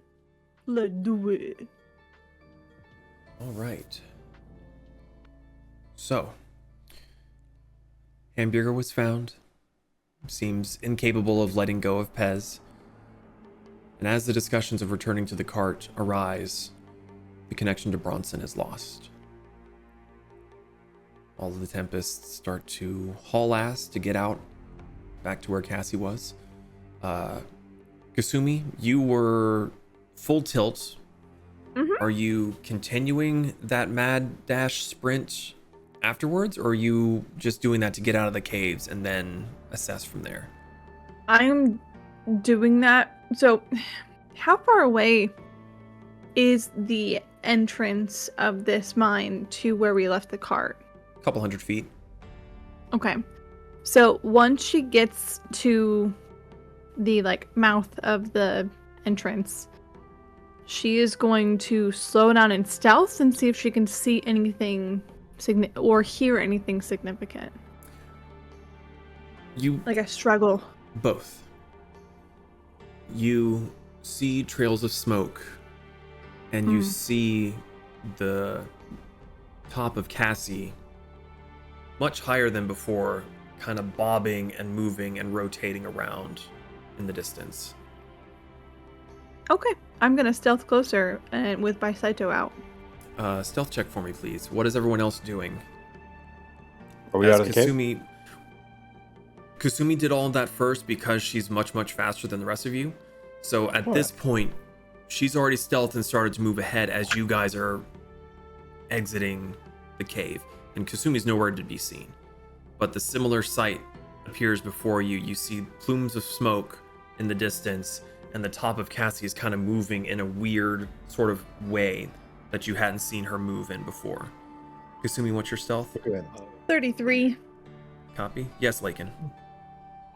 I cast Fly on myself, Zahn, and Moriko, and I grab Hambjerger and Pez. Okay. Lie. As you zoom off ahead into the air, you see that Cassie has stood up on the legs that you had built on her. And she's... Son looks really confused. I'm just like, the rear wheels. I'm like, I don't understand. Wait, what's going on? Cassie has deployed her legs, and she appears to be struggling to use them very well.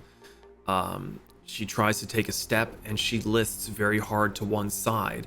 You see something bright orange billowing smoke from itself. Yes, that dog is losing its fucking mind right now. And seems to be trying to avoid whatever is charging around under her feet.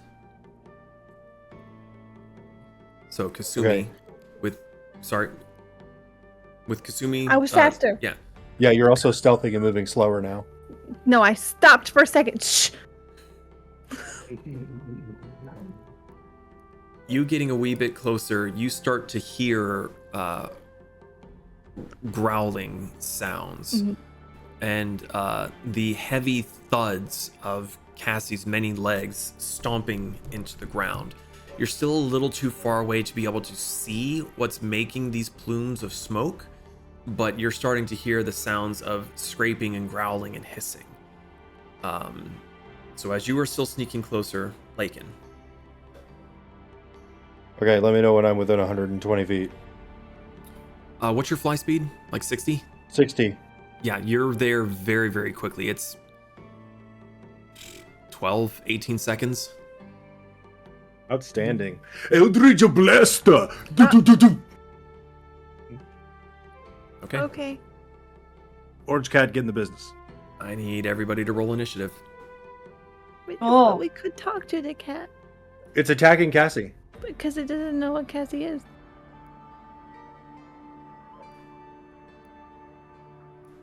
Okay.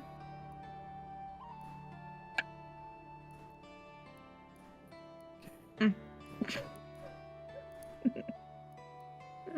That makes sense.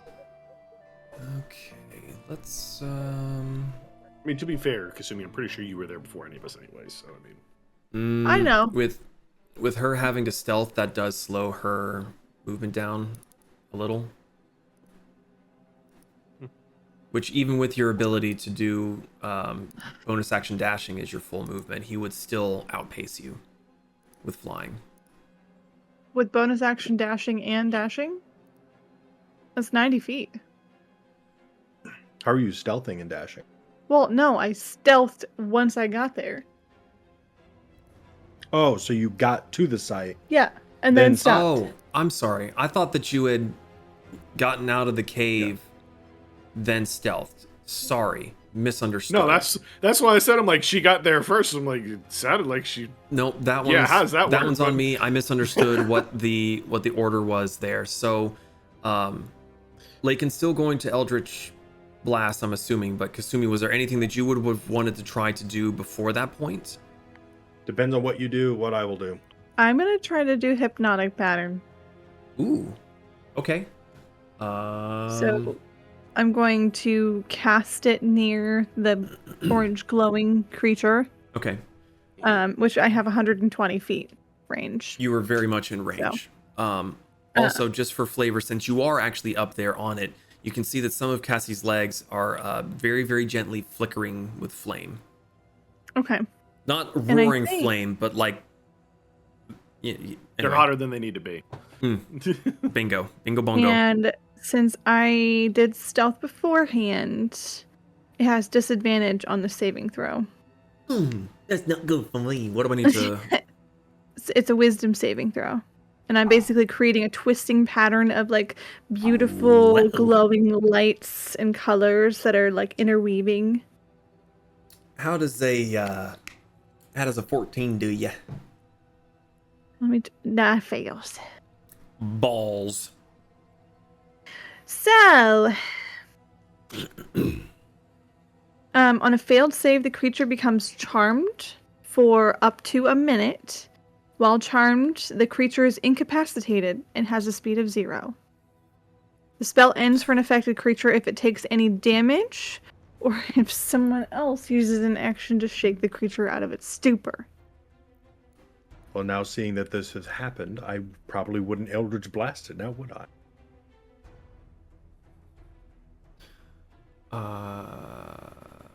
Where? There we go. All right. Let's get you guys pulled over to the scene here. And we will go into the combat screen just for... Oh, no, I don't have it up. I am a failure. No, you're not. You're just like successful. Less successful than everyone else. I don't Wow. like that. Listen, is. it's better than being a failure. Same with idiot. I'm an idiot. No, you're not an idiot. You're just less smart than everyone else. Makes you feel better. It doesn't make me feel much better. Well, that's too bad. Stop being British and maybe you will feel better. No. Don't think I will. You should... Your teeth aren't crappy enough to be British. Okay, let's get some initiative done. Cassie doesn't count as a creature, so she doesn't have to do a saving Oh. throw, does she? Oh, No, she's God, she's fucking- technically categorized as a vehicle. Cool. so she's... Would that be... So is that also a construct or... Holy fuck. Yes, construct. Awesome. Well, I guess I should pull up Foundry.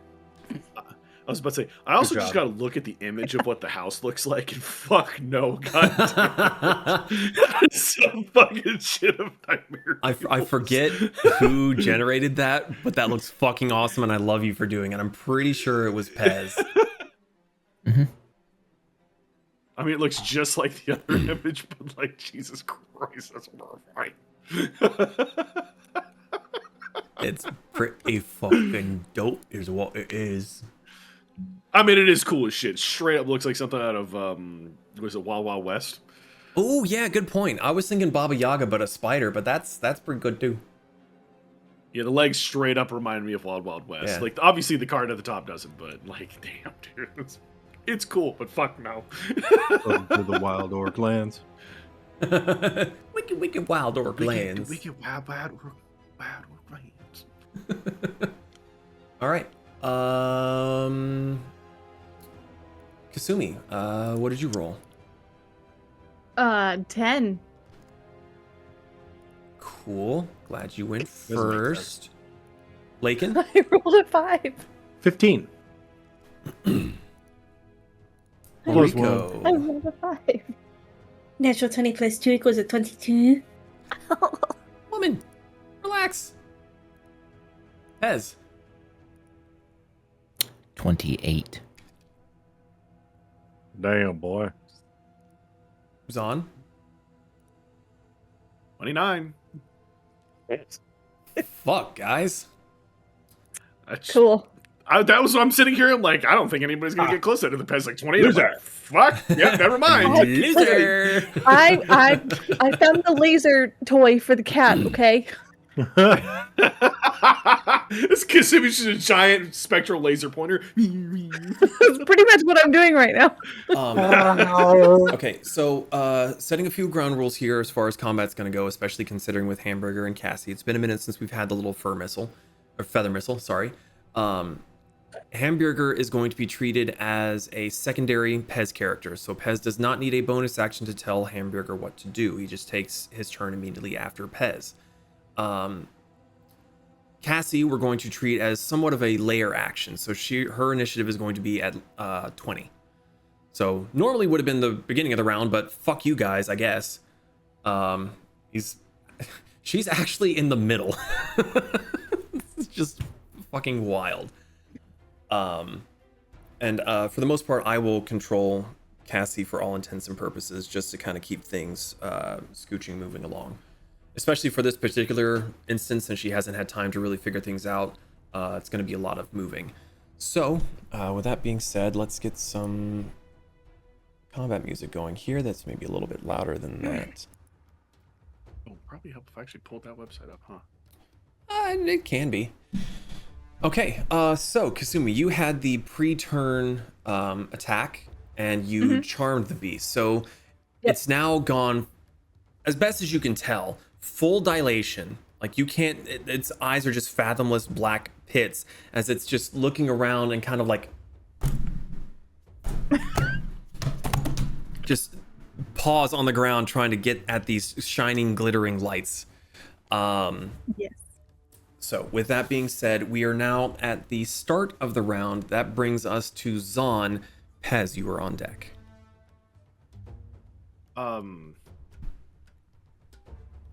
Seeing what Kasumi has done, Zahn is curious of a plan that he's not aware of. So he will hold. Actually, let me. Oh, sorry, real quick. I'm a hover. Hold on. No, go back. Holding. Lakin, how high up off the ground are you? I'm 60 feet up. Okay. Everyone except Kasumi, you are 60 feet up with Lakin. I mean, they do have independent control of where they fly. So I don't know where they were. I thought that you were carrying them. No, they all have the me. fly spell. I'm on just them. carrying Pez. I'm only carrying Pez. Shutting the fuck up. Carry on. Remember, I have to cast spells at 5th level, so it gives me 2 additional creatures to cast it on. Also, remember Cassie's legs are on fire. Yeah. Perfect, actually. No, I got a better idea. DM, this is obviously water. Yes. Very gross, very stagnant water. Doesn't matter. Zahn is going to cast Control Water and use flood, I think. Would flood get water to around where Cassie's standing? It goes up 20 feet. 20-foot tall wave that travels from one side of the area to... sorry. You cause the water level of the standing water in the area to rise by as much as 20 feet. If the area includes a shore, the flooding spills onto dry land. I'm pretty much trying to get water onto the legs to put out whatever fire might be starting on. I'm picking up what you're putting down. I'm trying to find the spell real quick. Let's see. It's 4th level. Yeah. They're pretty good. It tastes good. Interesting, because it doesn't give you a distance that it can travel. That's You're not. very interesting. Yeah, that's why I'm guessing the rise by 20 feet is the terrain going to allow it to move up and go over that far? I don't know if it's at an incline. No, this is relatively flat. If anything, it's a slightly downward slope from right to left. So going from the water to where Cassie is. So yeah, I'll allow it. I was about to say, I can either do that or redirect flow, which is just cause the water to flow in whatever direction I fucking want to. Yeah, no, that should be fine. Will it douse Charmander? Technically, yes. I don't know if water is gonna hurt it, but yes. It's on an Gotta attack. go It shouldn't past the break kitty. it. It's incapacitation. It says if it takes damage. The spell doesn't do damage. That's The spell doesn't technically do That's up damage. to yeah. Not unless So it's a that's- boat and it if has the a cat chance of takes- capsizing. Then it would deal some damage, but it's not a boat. Let's build a boat So if it onto takes- it and then throw the boat out. How long does the spell last, Kasumi? 1 minute? I don't know. Zan's pretty good with wood. Let's go. All right, so I will say for the But yeah. purposes of the spell, you are able to get it high enough and far enough that it crashes against Cassie's legs, which makes her stumble a little bit. But the flames do go out, and the flames on the ground go out as well. Steam starts to rise as it hits the smoldering ground that the Aashkaht left behind it as well. The area is going to become a little bit obscured. Muddy. Well, I did the one thing that mattered the most. And yeah, Zon's just like 10 feet away from the creature and 10 feet up for the most part. So there you go. So basically anything in that area is going to be lightly obscured. So AC is going to be just a little bit higher for anything that's in there for being able to hit it. And that will be my turn. Okay, how high are you flying? 10 feet. 10 feet, 10 okay. feet up, 10 feet away from the Sorry, door. just wanted to make sure so I could put the elevation on your model.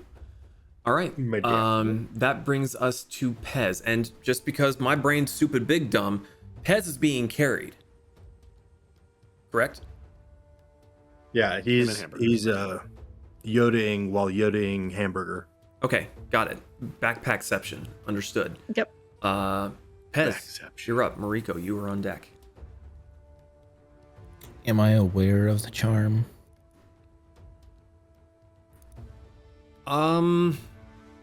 You can see the sparkly You can lights see sparkly lights. and the cat just staring at it. You had seen the cat staring at it, but the cat is now... You can see it in the steam, like it's kind of lighting up the steam quite a bit. And the flashing, glittering lights are kind of sparkling like Christmas lights inside of it as well. Kasumi has used this spell a few times before. So I will leave that up to you to decide if you know what's going on, if Pez knows what's going on or not. I'm gonna ask Hambjerger. Is that the fucker?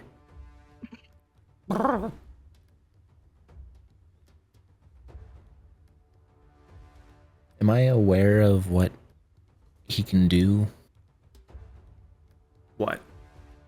What Hambjerger could do? Like if I toss him, would he... I mean, you're familiar with what Hambjerger was able to do previously. I hold my action. I'm holding my gun. What's the trigger? If the cat attacks So if the cat attacks anyone, you're going to fire your gun. Yes. Okay. I cast gun, prepare to die. Are you having Hambjerger do anything? I mean, yeah, I'm pretty sure a fall from this height would kill him. I don't know what his stats are. Okay. Let's see.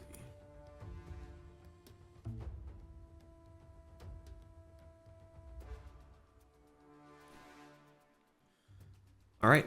Mariko, you are up. Lakin, you are on deck. So is my flight speed the same as my movement speed, Lakin? If you have 60 feet of fly speed, Oh. Okay. so a little I'm faster. No, I'm just gonna... Well, the other question I'm going to have for you, Mariko, is how high up off the ground are you? 30 feet. 30 feet. Understood. Oh, wait, I was doing something. I'm sorry! No, come back! Moving target! Okay. So I am going to... I'm not attacking. Mm-hmm. I'm going to cast Wall of Water. Oh. Where? And so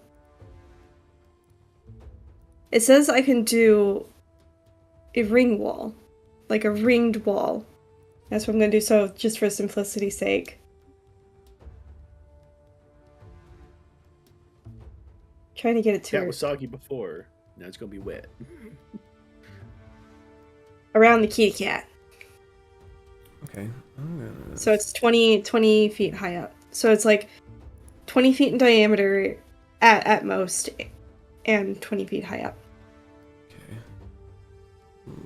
Aha. Okay. Hold on. I might actually have something fun here that I just did not too long ago. Let me see. Let's do... Oops, that's not what I wanted. Here we are. Do a wee little ring around the rosy there. And then with that selected... it doesn't show up very well. It's supposed to be kind of like a water effect. But Yeah, but for the time being, I'll just leave that there, just so we know. yeah. Okay. Okay. I'll have to play with that some more, see if I can get it to work. All right, so you just have a ring of water around the Aashkaht. Not touching it, Yep. but around it. Not touching it. Around the... Okay. Contain the kitty cat. Okay. Anything else you're doing? Okay. Sure. Boop. That was my action. Bonus action. Nope, that's it. Okay. That brings us to Lakin. Kasumi, you are on deck. I fly over to Cassie.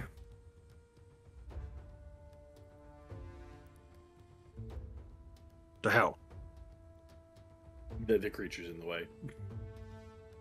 Get out Oh, of here. hold on. Let me change. How high up are you? 60.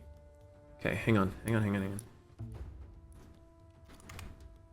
Okay, so you're flying over to Cassie. Yep, and I'm decreasing height to get on top of Cassie.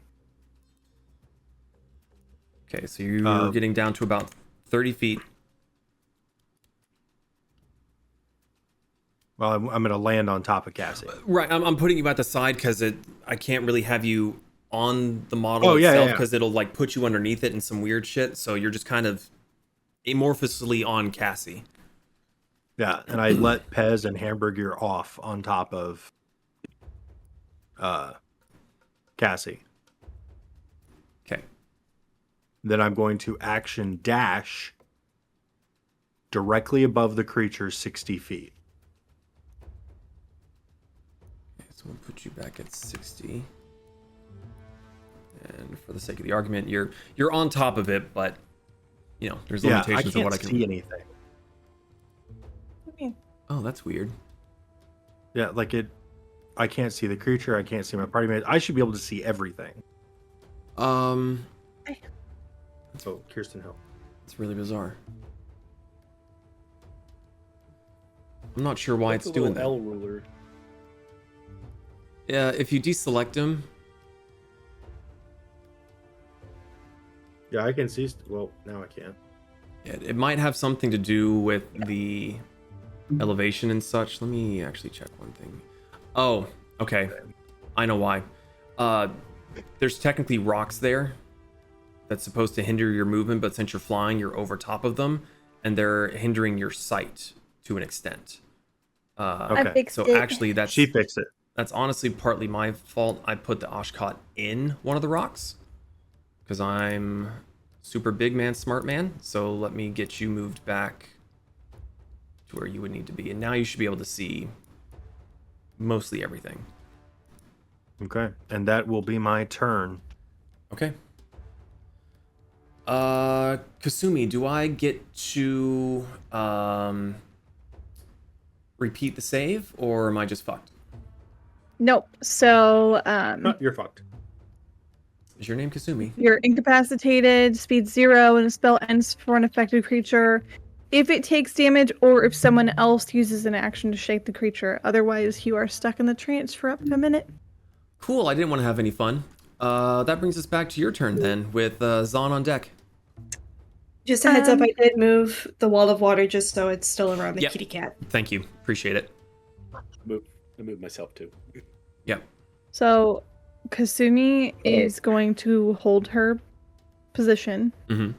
She's just going to get Saito out and hold her action to shoot with Saito if the creature attacks one of my teammates. Okay.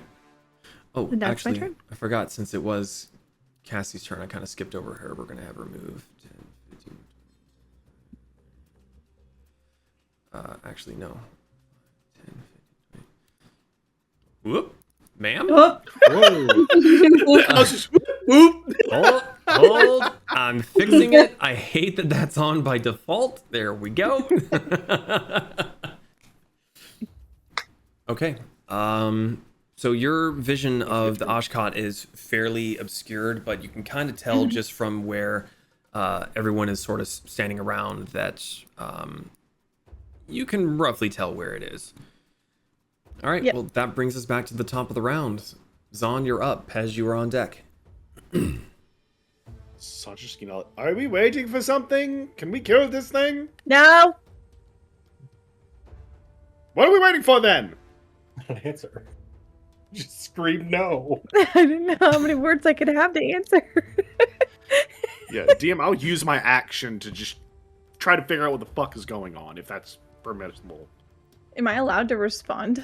It's a quick response, so yeah, I'm going to allow it. But if that's your turn, then we'll move on to Pez. Mariko, you're on deck.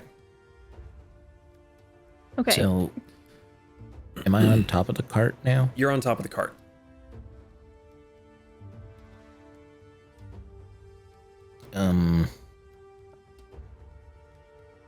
Why is this screen so bright? You don't have your Dune cowl cap on. The light burns. I'm going to ask Hambjerger, since I'm not using any other spells or nothing with Speak with Animals. Are we killing it? You see his feathers kind of like furl up and kind of like the hackles on a cat kind of raising up a little bit, and he seems to be kind of a little bit antsy on your back as it's looking towards where the Aashkaht is currently contained. Was that a yes with Speak with Animals? How long does that spell last? 10 minutes.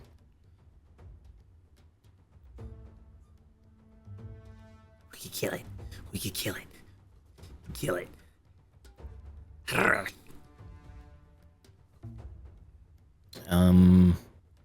It takes an action to load Cassie's cannon, so I'm doing an action to load the cannon. Okay. Are you having Hambjerger do anything? Well, as a bonus action for Pez, because again, Hambjerger goes after me, right? Mm-hmm.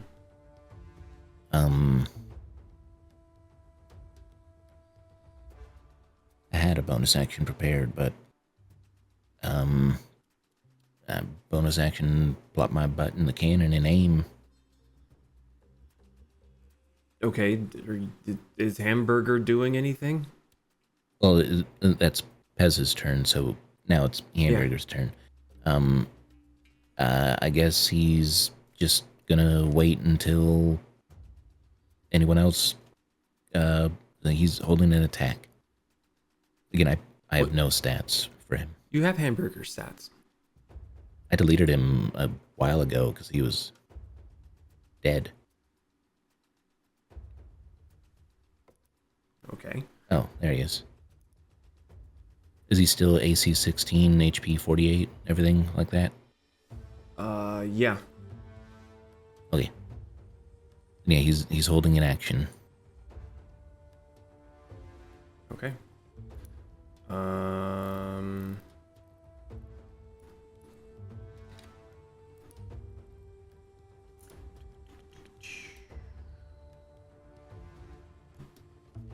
What's his trigger for the action? If he sees blood. In any attack against the critter. Okay, got it. Thank you. And I thought I said that, but I guess I Well, you didn't. said when he sees blood, and that enemy blood, your blood, San's blood. I'm bleeding. Moriko, this wall of water, how does it function? Does it hinder things from getting through? Does it completely stop things from getting through? Okay, so any ranged weapon attack that enters the walled space has a disadvantage on the attack roll. Fire damage is halved if the fire effect passes through the wall to reach its target. Spells that deal cold damage that pass through the wall cause the area of the wall they pass through to freeze solid. Each 5-foot square section has AC 5 and 15 hit points. Reducing a frozen section to 0 points destroys it. And when a section is destroyed, the wall's water doesn't fill it. Okay. With your high passive perception, you swear you see the wall of water parting ever so slightly between you and the Aashkaht. What's that, Bogbo? And it is your turn. What would you like to do? Lakin, you're on deck. Are we attacking this thing? What are we doing? Try to talk to it. Do I still have speak with animals up? Yeah. Okay. I'm going to try to speak to the kitty cat. What are you saying? Kitty cat, why are you attacking?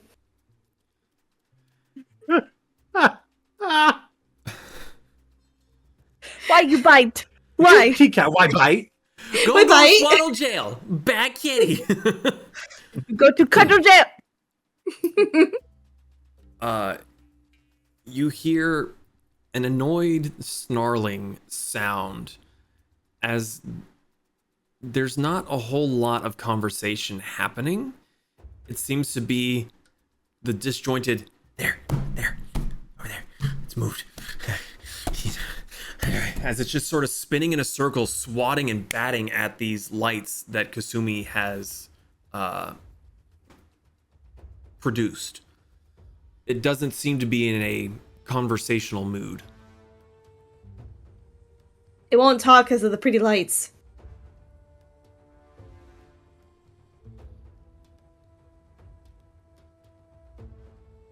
What are you doing, Moriko? You could be the one to kick this off. I'm gonna hold my action with frostbite. What's the trigger? If it attacks anyone, it snaps out of its, basically, if it starts getting hostile towards any Got it. allies. Cat becomes hostile, nuke it. All right. 10, 15, 20, 25.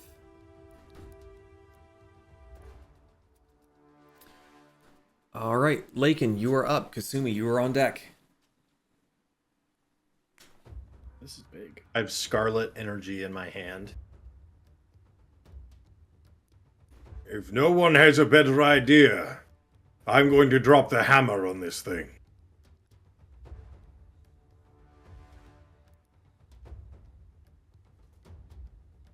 Kitty cat won't talk. What are you doing, Lakin? I'm keeping my spell up. All right. I'm going to cast Scarlet Dawn. Okay. So this is a crimson light shines down in a 20-foot radius and a 60-foot high cylinder centered on a point within range. So directly on top of the creature, it's directly in the center. Okay. I'm assuming the creature is not a construct or undead. Correct. Okay. You have to make a Constitution saving throw.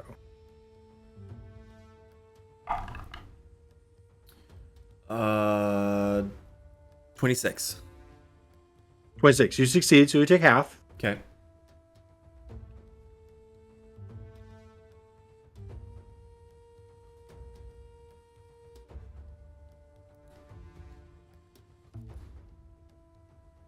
So out of 27 points of necrotic damage, you'll take 14.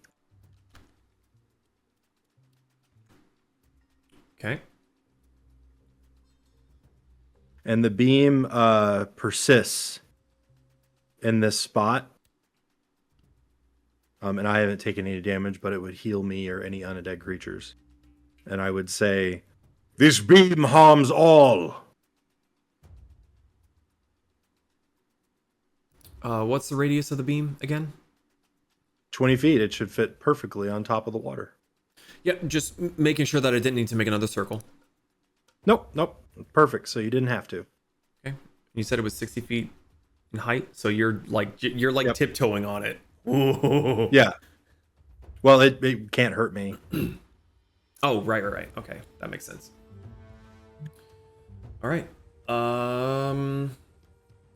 Is that it for your turn? Yep, that's my action. Okay. It is the Aashkaht's turn. And since it took damage, it's no longer charmed, correct? Yep. Okay. At the end of Lakin's turn, it's going to use one of its legendary actions to do Scorching Step. It's going to move 25 feet. 5, 10, 15, 20, 25. And You have to attack the water wall since it has hit points? you don't have to attack it. Oh. You can hit it with stuff, but at least as far as I read it, there was nothing that was hindering movement through it, correct? Isn't it just rough terrain? Yeah, it just makes rough Yeah. terrain, but I think the cat, teleported kind of, didn't it? No, it just ran. Oh. Yeah, I made it rough Like terrain. that. I'm just- sure it has enough movement. It just barreled through it. Now it's just pissed off because it's wet. It's Actually, wet. no, I do actually need to move it back. Round rat. I do actually need to move it back one little step there, but it does erupt out of it. So, interestingly enough, more steam appears, and you hear a yelping cry from inside the water wall. Just ah! Or Bogbo.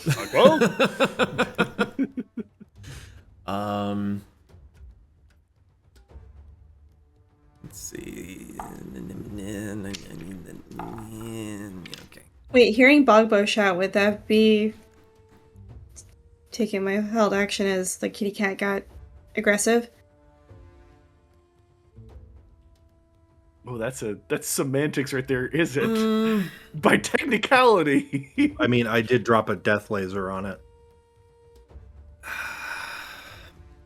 Make a perception check for me. If you can beat a DC of 15. Should Hambjerger also make one? Hang tight. Perception? Mm-hmm. How does a 22 sit? 22 sits pretty well. It startles you. because you could see the glow of the Aashkaht through the steaming smoke, through your water wall. And as Lakin brings down the fucking red ring of fucking death on it, and it explodes in a splash of steam that obscures the area even more. It's landing on the ground and it's whipping its head back and forth, looking for whoever it can attack. It hasn't seen you yet, but it is looking for it, and it definitely seems very, very aggressive. Pez, I need you to roll a perception check at disadvantage for Hambjerger, because you are on the other side of the steam and it's very difficult to see. Apart from just an orange glow, it's difficult for you to see what's going on.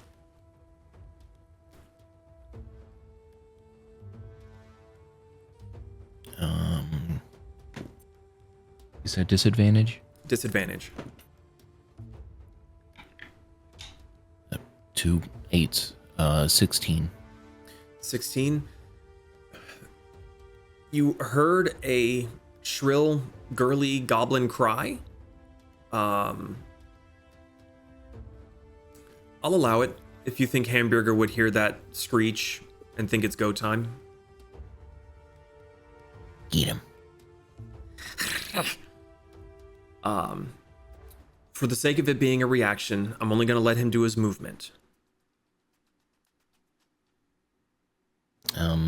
30 feet to gently jump off, I guess, the 30-foot tall tower. Okay. Probably run down a leg or something. Hambjerger jumps. He's got little feathery arms. He can flutter down a little bit. He doesn't get hurt by the drop. And you see the tiny little Hambjerger disappear into the steam that Zahn had caused previously, and is now being added to by the Aashkaht.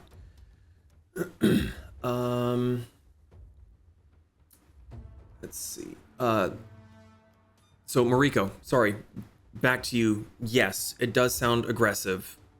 If you want to do your thing, because you were holding something, right? Yeah, frostbite. So I need a Okay. Constitution saving throw. Do. 26. Meets it beats. It meets a 26. No, sorry, 21. My I brain was about is. to be like, what the I was about to fuck say, is she I am on? so fucked. No. It's only 1d6 cold damage, but damage is done. Oh, know. my heart. Mariko, don't do that to me. Wait. Boriko, your cantrips should be doing significantly more than 1d6 at this level. No, it said on the failed save, and my brain's just like, wait. Doesn't say anything about passing a save. It's Usually a with cantrip? cantrips, it means nothing happens. Yeah. Yeah, if it's a cantrip, then the successful save means that nothing happens. Okay, yeah. Yeah. No, it's 3d6 now, but Oh, god damn it. I No, just the threat of you having a 26 spell save. no, it's still just a 21, but who knows? It may change. No, Miss Eddie. Shit, what can I do? I was not anticipating you fuckers flying. Ha! It's not our fault. Blame Lakin. Kasumi, since you didn't move, I'm gonna let your previous stealth stand, because you didn't technically break your stealth. Nope. You were like, I'm one with the grass there's no grass. or moss, No, there's no moss. mud. Okay. Mud. There's rock. nothing. There's nothing in range that it can reach, so it's going to use its bonus action to do its Ashen Roar. It lets out a terrifying smoke-filled roar. Each creature within 60 feet must make a Constitution saving throw. So that is going to be. Oop, nope. That's. So Zahn, Kasumi, Mariko, and Hambjerger. Pez, roll a d20 and let me know what that number is.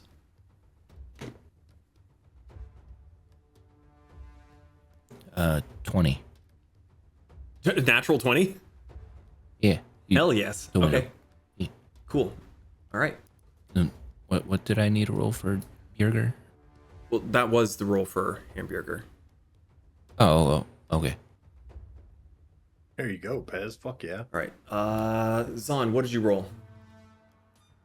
17, 18, 19, 20, 22. Okay, success. Moriko. 14. 14's a failure. Kasumi. Oh, Oh, A natural no. you one?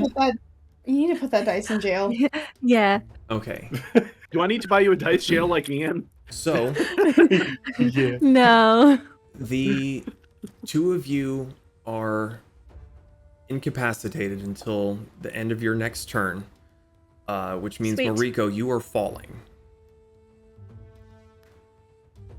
So we will circle to that as that happens. I'm gonna take a nap.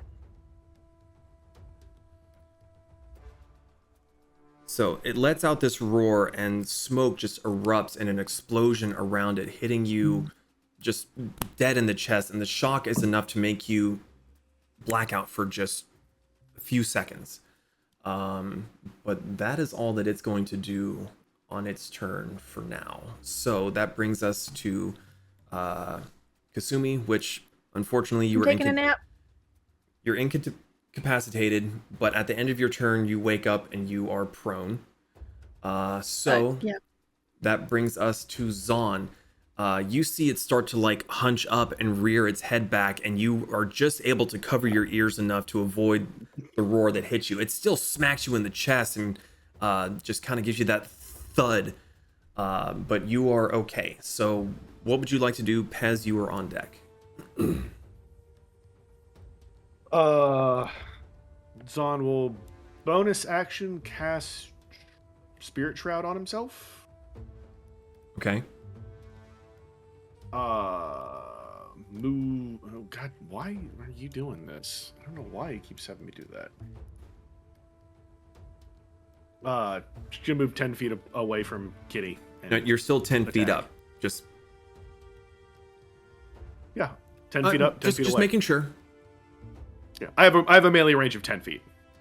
Okay, so you'll need to be right on top of it, but Okay, so like Yeah. right here. yeah.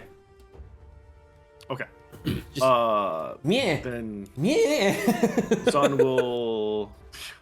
Zahn uses Vengeful Blade, so we need to make a melee attack. DM does a 24 hit. Yes. Okay. That is going to be not good. 5 slashing. 10 cold.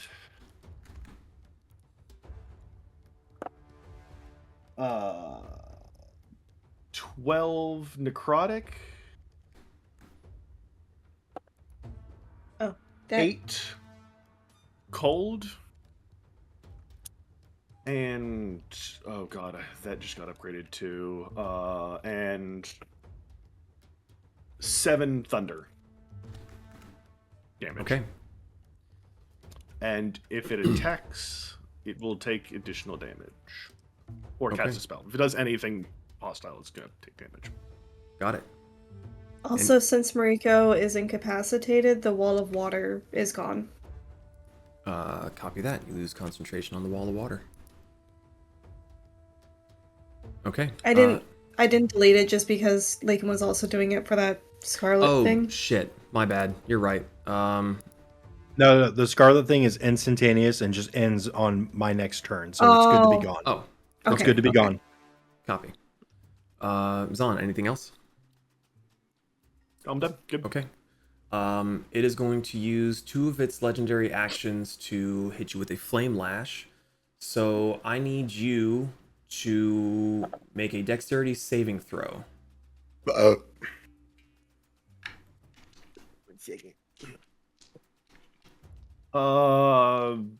17, and if I fail, I can add my D4, which was 3, so dirty 20. Dirty 20. Okay. It was a failure, but with the additional, it was a success. So you will take half damage. Okay. So that is 14 points. So 7 points of fire damage as these basically whips of fire lash out from its back towards you, and you're able to pull your arm and your leg free as it starts to bind towards you and whips back into its body. It's still burned, but you did not get yoinked. Okay. Good to know. All right. I also needed to make a dexterity saving throw. 25. So it passes, but it's going to take half. So it it takes 2 lightning damage. And how big is it? Doesn't look that big. It's a large beast. It gets shoved back 10 feet into the rock wall. Well, that's as far as it can get shoved. So that needs to be turned off. There we go. That explains a lot. Okay. Yes, BAB. Gotta remember. Okay, that brings us to Pez. Mariko, you are on deck. Okay. I found something. Mm-hmm. Using the cannon. Okay.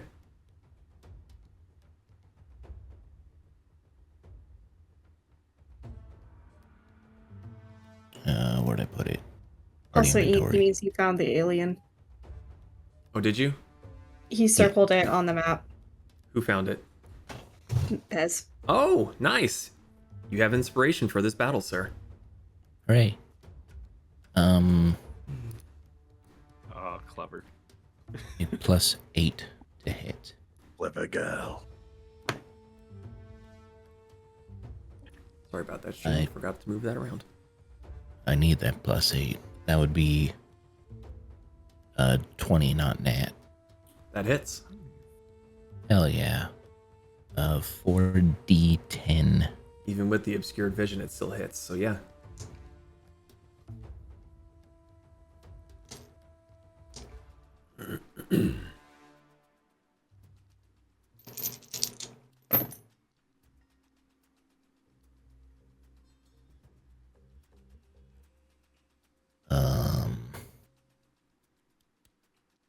It's hard to do math when your brain is mush.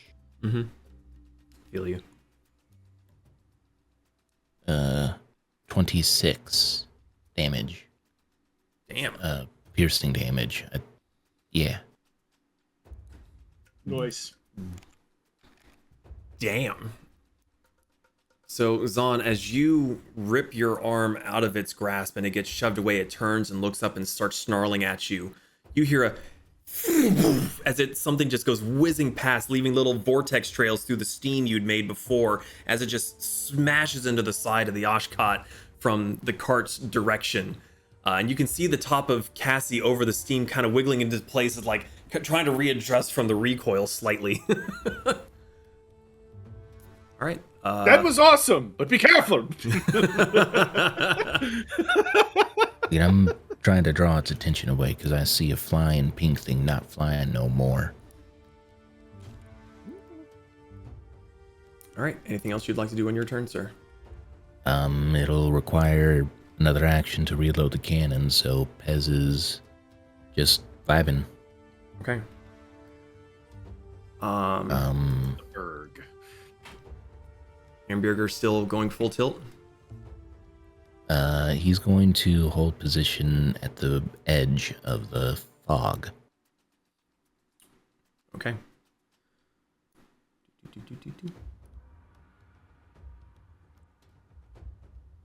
Holding position, is he waiting for a cue? If the critter comes anywhere near him, he's gonna nip at its burning ankles.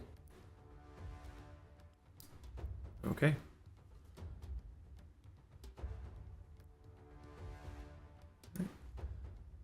Face me. Leaping from the steam. Oh, fucking shit. Don't do that. Nice Bogbo. I was like, oh, fuck.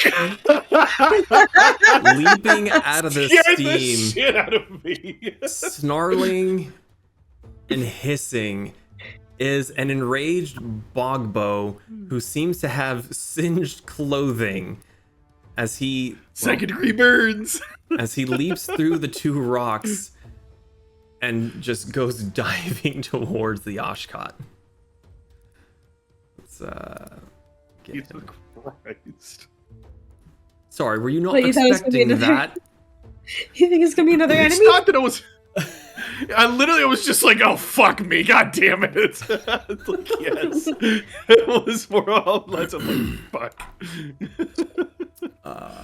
That is unfortunately not gonna hit, so we'll go for the second one.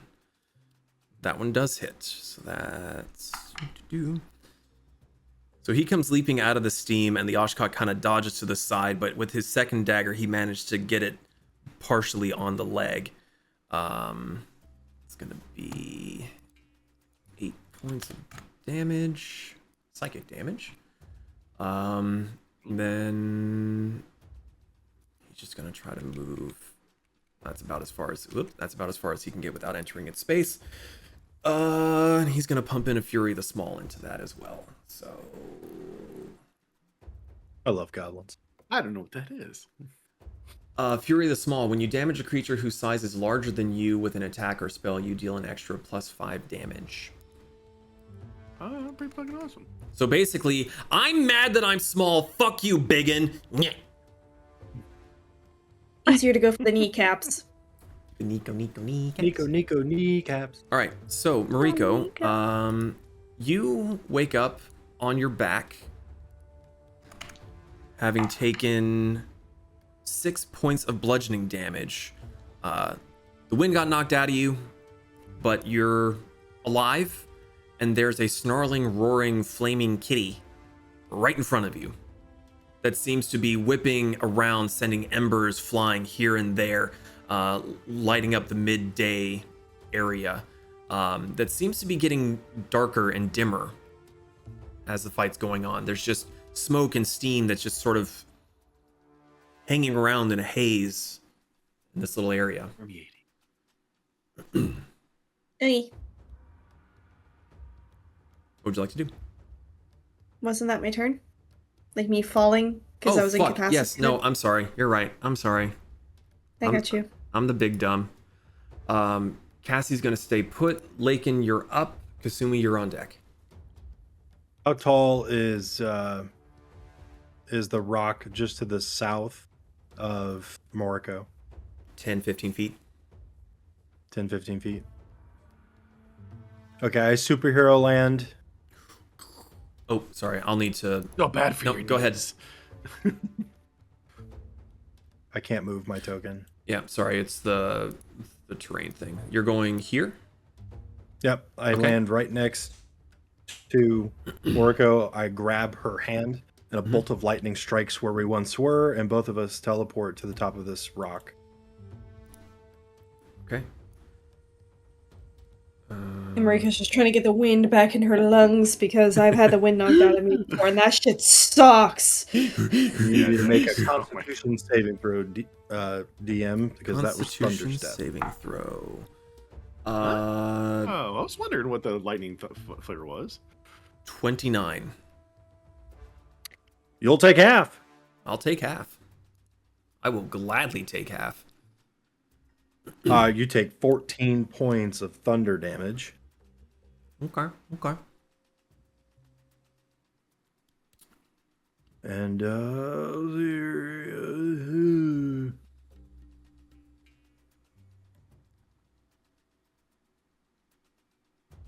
yeah, and I'll just stand Morco back up. That's my turn. Okay. So with Lakin helping you stand up, I will say that when your next turn starts, you do not use half your movement to stand, Mariko. Okay. And you can still fly. Fuck yeah, that was gonna be my next question. I didn't hear no bill. All right, it is the Aashkaht's turn. And though the goblin came screaming and hissing out at it, it's not really the biggest threat. So it's going to run back over towards Zon. Actually, No, it's okay. like you care. No, it's listen. I like to fight. Bring it on. So Fight. Bogbo's gonna make an opportunity. Nope, doesn't Should hit. have played an orc. So it's gonna back up, dodging an attack from Bogbo, because, you know, of course. And it's going to move towards Zon, and it is going to pounce. I need you to make a Constitution saving. Well, no, actually, hold on. Oh. I need to attack you first, and then. Oh, okay. Well, because it's situational. If I hit you with it, then the thing happens. If it That's doesn't, fine. then it doesn't. You're good. That's what I said. Oh, okay. I figured you had a reason. 26. Ah, you just hit DM. Sweet. Okay. Totally kidding. He's super hit. Just make me feel good about myself, eh? Oof. Whoa, that made me flinch something fierce. Where's my... Oh, yeah. I put it in dice jail. Come here. I need... Nope, those are D6s. Where's my other fucking D8? What the... Oh, there it is. Okay. Sorry. Crisis averted. Step all that. Okay, so that's going to be 15 points of slashing damage, and I need you to make a Constitution saving throw. Okay, so you said 15 points of slashing Yes, 15 points of slashing damage. and a Constitution saving throw. I can do. I'm actually pretty good at those. Dirty 20, 15 plus 5. Okay, you succeed. So you only take, as it pounces on you. Ooh, Okay. damn, that was pretty good. Give me a second. I got a lot to do here. So that's going to be 4 points of fire damage because it's halved. Okay. But nothing else happens as far as that is concerned. So DM. I know. Aashkaht takes. I know. Oh, sorry. I can wait till you're done. No, Okay. go ahead. Just I know it's coming. Go ahead. 10 points of cold damage and 13 points of necrotic damage. Just automatically. No As Vengeful saves? Blade. Yep. It's Vengeful Blade. It's when you attack, it happens, and the other part is the. What was the Spirit damages Shroud, again? Hitting it. 10 cold, 13 necrotic. 10 cold, 13 necrotic. Okay. It is going to bite at you. No, please. I'm too pretty to be bit. I hate that that's actually accurate. I'm too pretty to be bit. Well, considering I rolled a nat 1. Oh, yay! Just babs on those bad. No, Miyagiri. Right. That is all that it can do. Kasumi, you are up and you are prone. Okay, I'm gonna use half my movement to stand up. Mhm. And is this a rock over here that I could hide behind? No. The thing to the left of you where Mariko and Lakin are standing, that is a rock that you can get behind. It'll be about... Sorry, wrong tool. Right about there. Okay. Yeah. Would I still be able to see the cat over it? Over it, no. But if you're trying to hide, DM, then... isn't there a rock in front of her? Lily shows on the map there's a rock sitting in front of her. If you click on her token, you can see what counts as something that is obscuring vision. Gotcha. It's very difficult to show elevation on a 2D map. Yeah. Okay. Well, I'm gonna bonus action hide. Okay. Right there. Just right there. Okay, what's your stealth? and let me- Aashkaht's looking at me. It's okay. Okay. It was almost ruby high. It's a 25. 25. Okay. Almost really high. That's the lowest Almost I can isn't get. good enough. I almost rolled an 18, but instead it was a 4, which is in turn a 10, which is a 25. Do better. I'm trying, okay? God, well, now that I bonus action hid, I'm gonna attack with Bisaito. Okay. Make your attack at Go flanking. advantage. Yeah.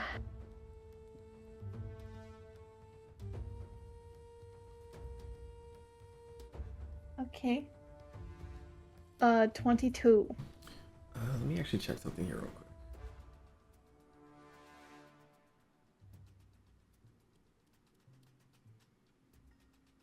quick. Okay. 22 hits. Okay. All right. What does that sound? Just gonna blow. Okay.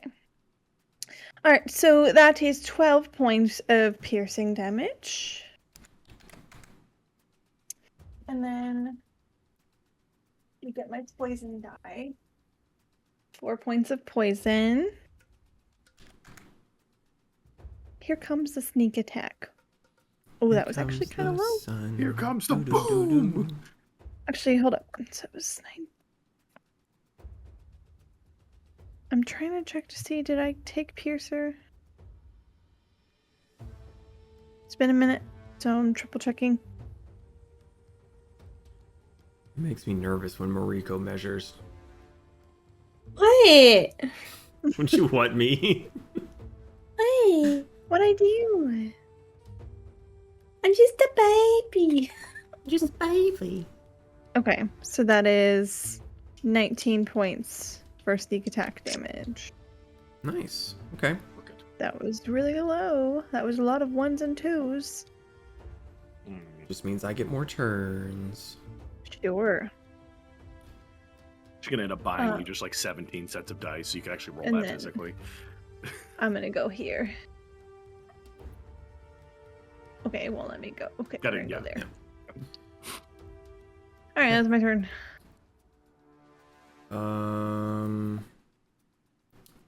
It's going to use its legendary action to move.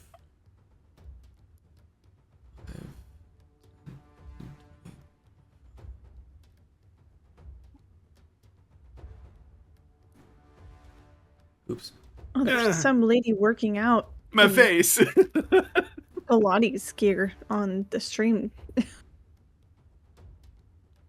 Do what? What's happening? It was A an ad break. Pilates commercial. Oh, so I confused. went back to the stream and I just saw a very close-up view of some lady wearing yoga pants, and I was like, okay. Yes, ma'am. All right. So the Aashkaht, after getting plucked in the ass, rushes back into the obscured area. Zon, you were up. Pez, you were on deck. Come back here, fight me! Oh God, what the? Why? No. It's because of the terrain. Zon follows. Can you help me? Yeah. Zon will also land on the ground. Okay. Fight me! And I will attack. Okay. You are in an obscured area, so the AC is going to be a little bit different, but carry on. 27. 27 hits.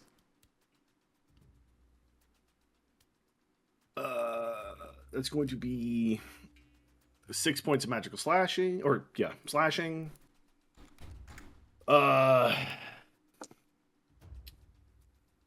13 points of cold.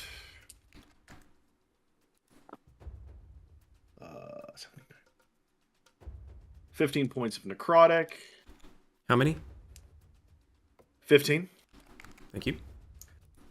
9 more points of cold. And 8 points of thunder. Okay. It's going to use its reaction to cast Smoke Veil. Or not cast, but it's going to use Smoke Veil. I need you to make a Constitution saving throw. Okay. 20, 23. Okay. 18 plus 5. Success. Any other effects? No, you succeeded. Or the success. Okay. And then bonus action attack again.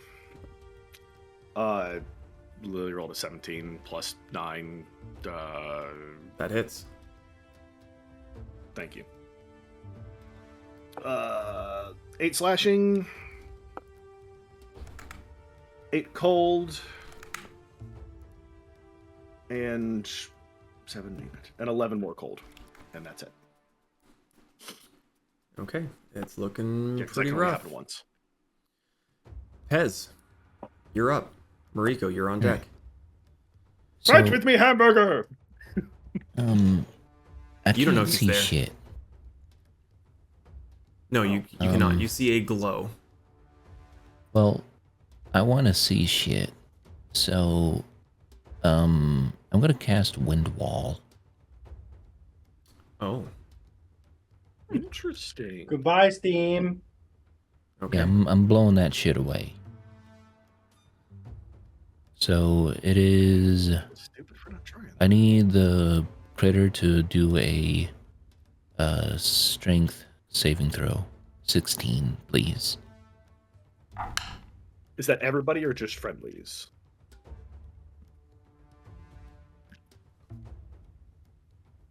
The text is so blurry for me. Any creature that is in the path of the wind wall. So, Correct. am I within that? Okay. Let me make a strength. I mean, you're strength. kind of right up the cat's asshole, so. That's why Yeah. I'm rolling. Trying to be fair. Yes. Um, Strength of 16. 19. Pass. You'll take half 15, damage. son of a bitch. You'll take full damage. Get fucked, idiot. 3d8.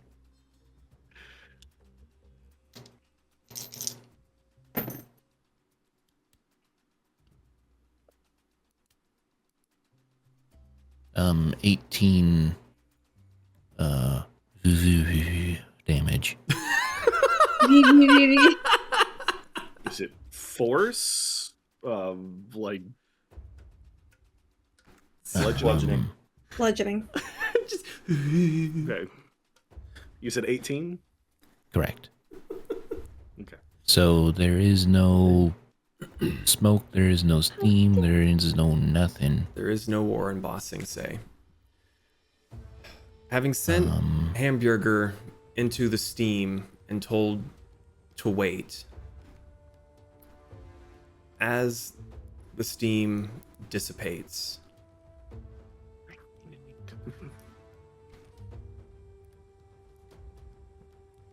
you see a much Oh.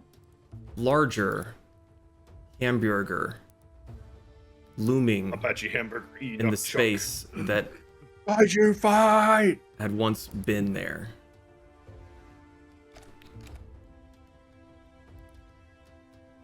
Well, that explains the footprints. The big feathers. So Zahn, as Color me you not get surprised. buffeted by this spell from Pez, you get windswept and knocked back a little bit, and you look up at the Aashkaht and you hear a deep rumbling behind you. As there's just teeth. Fucking knew it!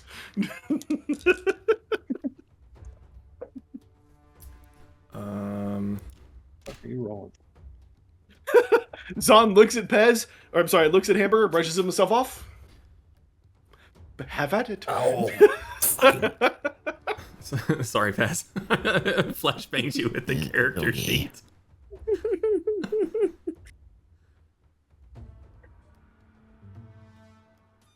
All I can That's a imagine lot now of is words. Pez riding into battle on the back of giant Hambjerger. To be fair, I wasn't expecting you to be dealing with a migraine when I was gonna reveal this to you. Oh, it's fine. I can. If I angle I my blame glasses you. right, I can see through the blurs. Here, you know what? Why don't you take over, Hambjerger? Oh, I can do that.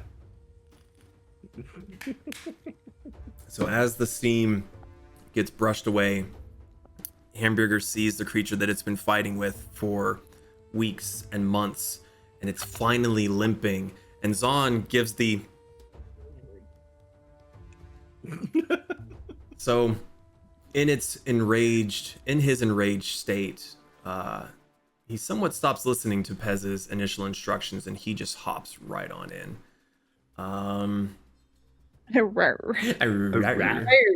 It is going to actually literally leap at it. Zon, I need you to make a dexterity saving throw, Zon. What? Why? You're within range. As a giant Oh, chicken. no, that's. I'm pretty sure I'm good. I did roll a natural 20. Plus 3, Yeah, 23. you see it coming to land. Just, no. Free willy it as I run away.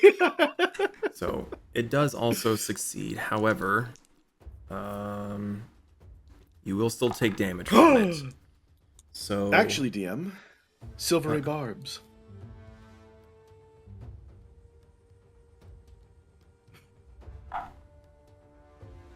it's one less. It still succeeds. But who are you giving advantage to? I tried. It's gonna be 9. Hambjerger. So that's gonna be 15 halved. So that's 7 points of damage to you and the Aashkaht. And Wait, Hambjerger did has you advantage. Give Hamburger disadvantage and then give him advantage? No, he gave the Aashkaht I gave disadvantage it- on the saving throw, and then gave advantage Oh, to okay. Hambjerger. Okay. Yeah. I was confused. I thought you were figuring this giving. thing's- Yeah. Yeah, fuck you and go! I thought you were giving Hamburger disadvantage to hurt you, and I was like, what? Hey, I'm here! Don't kill me! It does succeed in its slashing attack, so it is going to deal almost maximum damage.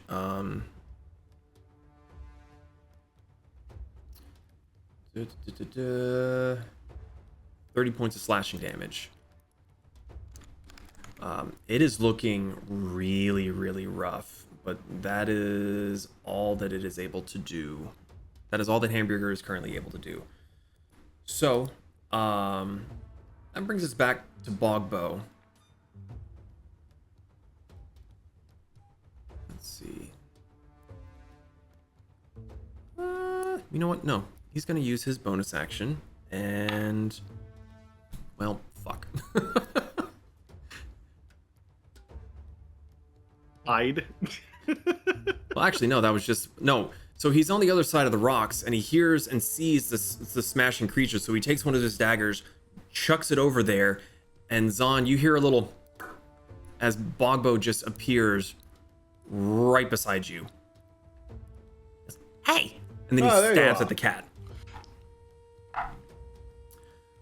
That's gonna hit with a... Where'd it go? Enough. Yeah, with a 29. Okay.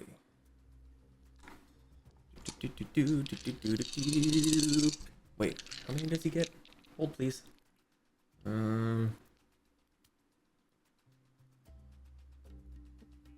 Oh. Oh, damn. I have to roll many.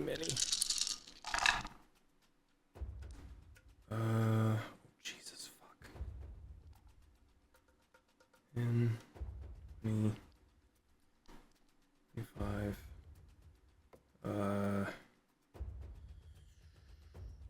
It's going to be 37 points of psychic damage as it just goes right for the neck. It's looking very, very rough. But that's all he's able to do. Mariko, you are up. Lakin, you are on deck. Do it, Mariko. Drop your atom bomb on it. You know, Bad with that... That's a bad kitty! I'm gonna kick off while flying. Yep. Just hold your curtain. Is that where you want to go? Yeah. Okay. How high up are you looking to go? I was gonna stay the height of the rock, which is 15, you said? 15. Got it. So basically, you equipped your rabbit shoes and just ran across the air. Yeah. I'm gonna cast Blight. I need a Constitution saving throw, please. I was told to launch the atom bomb. No, I know. 26. You pass. You'll get into the ground. I'm still scared because Blight's a beefy spell. Yeah, it is. Do it. You still take half damage. I know. I'm scared. I had to grab 8 d8s. Oh no.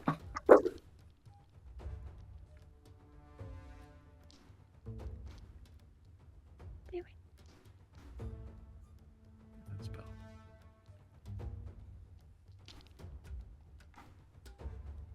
36 points of necrotic damage. That's not halved. So 18. Yes. Brain did not want to math. How do you want to do this? Oh, yeah. Mariko heard Lakin say, drop the atom bomb on it. She kicks off rabbit step and just poof. Don senses racism. Okay. So with the much larger Hambjerger being revealed and leaping on and biting and clawing at the Aashkaht, keeping it preoccupied while Bogbo and Zahn are just stabbing at its underside, you just spirit bomb this motherfucker. You, from the remnants of the pond that Zahn had initially cast control water, rises up this sickly, ichory black goop from just the swampland hellhole that this place is. You just slowly drip it over top of the Aashkaht. Zahn is like, nope. Bogbo stays right there. Yes. And you just drop this thing on top of it. All this sickly goo that you imbue with your druidic magic just falls on it. A cloud of steam. You know in Alien, when the xenomorph gets doused with the water from the third film and it just explodes? That basically happens here. You just douse this thing, and as just all that toxic goo goes in, leeching the life out of it, you hear cracking and hissing and popping as bits start to like pop out of it. Hambjerger and Bogbo are still stabbing the fuck out of it and biting it and clawing it and ripping it to shreds, and you're just like, go my children. Alrighty. More steam rises from the corpse of the Aashkaht. Hambjerger is still clawing and slashing and digging and snarling, but it seems to only have eyes for its erstwhile adversary. Apart from that, Bogbo looks pretty pleased with himself. He's covered in tar and cat guts and seems... That was fun. It was entertaining. Oh, DM. Hold on. He's looking around. bitch! I'm 60 feet above him. Wait, what's the range of prestidigitation? It's 30 feet. I'd have to get within 30 feet. Okay, well, it's fine. It's thematic. All I still imagine is just Bogbo pointing in some random direction. He's gonna point at Zahn. You bitch! My goo! What the? I didn't do anything. Put it back!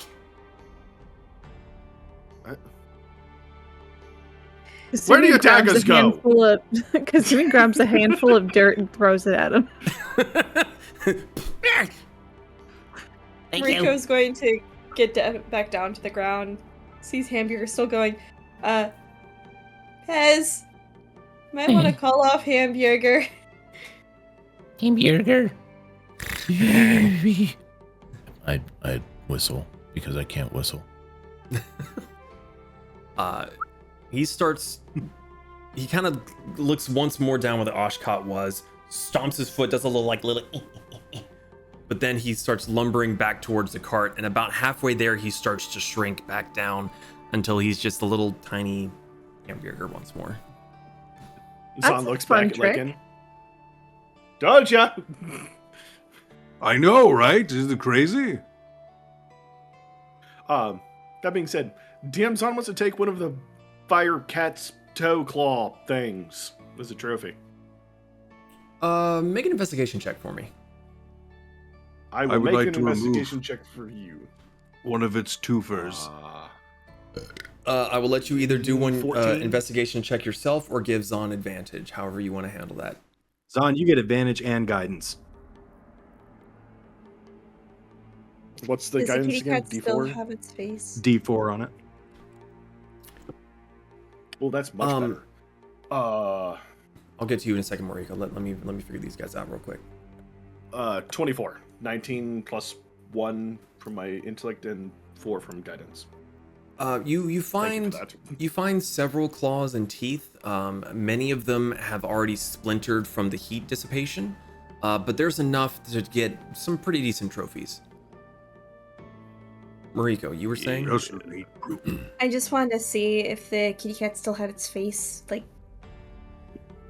more or less. Hambjerger might have had something to say about that. That's why I'm asking. Make an investigation check as well, just to kind of like sift through the remains and all.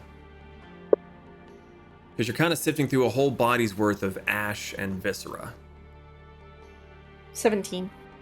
17.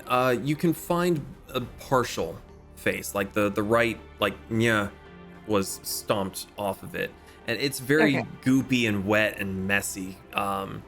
Just between its own innards and the blight that you cast on it, it's like a multi-day old corpse that's just sloughing off good. But you can get a semblance of a skull. Moriko, can you turn into this thing now? Maybe. Mariko's gonna rip off a piece of her own clothing, like her shirt, like the end of her shirt, and just like place it over the face. So just leaving it on the ground, just kind of like meh. No, like draping it over the face, kind of like a death shroud. Right, but you're not like doing druid stuff. Okay, got it. I thought you were in the same mind as them, as like looting stuff. No. Okay. No, sorry. she's trying to be respectful of kitty cat. Got you.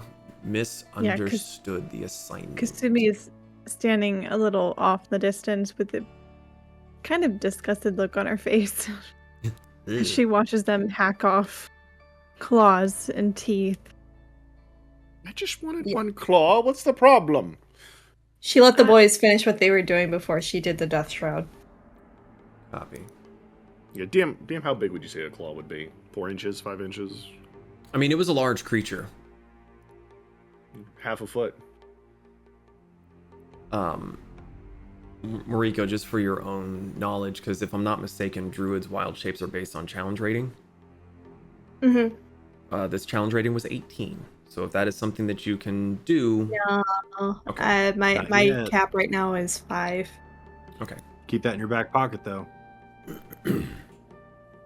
Pocket cat. We also need to bring proof back to the orcs that we have taken care of both of their problems.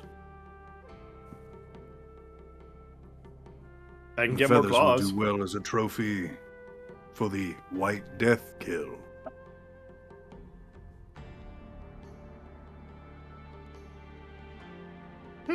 We might have trouble convincing them based off of just feathers, to be fair. But we'll get some extra stuff off the Aashkaht. Yeah, Zahn will get whatever he can off the Aashkaht to prove that we killed the shit out of it. Yeah, from your previous role and sifting through the remains, you're able to find enough stuff. Mariko, are you going to chastise them at all for kind of looting the body, or are you just going to kind of let them do them? She's giving them like a little side-eye sneer, but she knows why they're doing it because we need proof that we did it. She's not too thrilled about looting the animal carcass. But she also knows, like, Sorry? you need to reuse every part of the animal. Would Lakin notice this, Moriko? She's trying to be a little sneaky, but she's like just kneeling by it, just keeping her head down. Kasumi has a disgusted look on her face. She's just sitting there with her arms crossed. What? It is my custom. It's a big creature. I helped kill it. I want a trophy.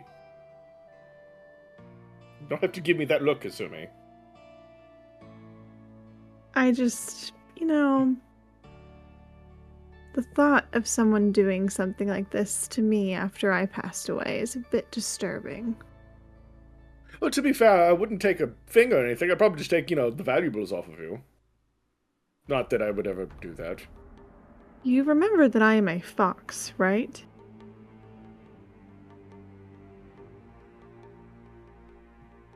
Besides, some people's need for trophies. This creature was a blight on this land. And with Hambjerger back under Pez's tutelage, we have effectively eliminated the threat. I'm not saying that the creature didn't need to die, but you understand the reasoning why it's a bit disturbing to me, right? That'd be like if you were to watch someone kill a man and then,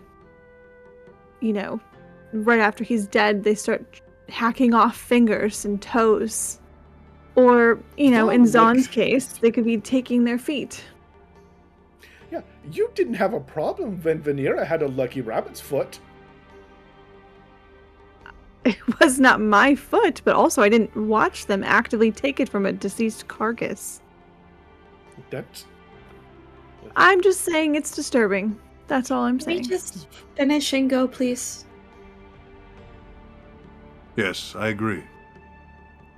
Cassie You should check is- on Cassie. She's kind of like wobbling, very like drunken baby deer towards you as she's trying to figure out the orientation of these legs and is stumbling and catching. She hasn't fallen and doesn't look like she's hit anything, at least not hard. But the legs are a bit of a struggle at the moment. Pez, how do the legs look? You're muted. You're muted, honey. Ez is still just on the roof, holding Hambjerger. How do the legs look? He doesn't respond. He's just holding his Bjerger. He's still recovering from the reunion. Very odd. I mean, to be fair, if I was him, I would probably be in the same boat if I had a small companion. Oh, I do. It would hurt me if I lose him. He's been Yeah, dead no, I for can totally months. see where he's at. What? What? No! Fuck you, God! He still lives! To be fair, I'm trying to feed him! if I lost Fluff, I would not be in a good state myself. Oh, She reaches into her Hambjerger hair. was scratch lost, the but fluff. now he is found. And he's also enhanced. Quite capable of With extra violence. defending himself, I'll say. I mean, to be fair, he's also like a tiny barbarian raptor thing. He gets mad and, How do the legs look, Dungeon Master? Are they severely damaged? There seems to be some surface scratches from the Aashkaht, but the burns look to be superficial. Good, good. And I helped. All right. Are her wheels damaged? They seem to be okay. Very well. Because when these Cassie, do these you- legs extend, the wheels are getting about your height or more off the ground. Mhm. Like she's lumbering up there. It's big. It's horrifying.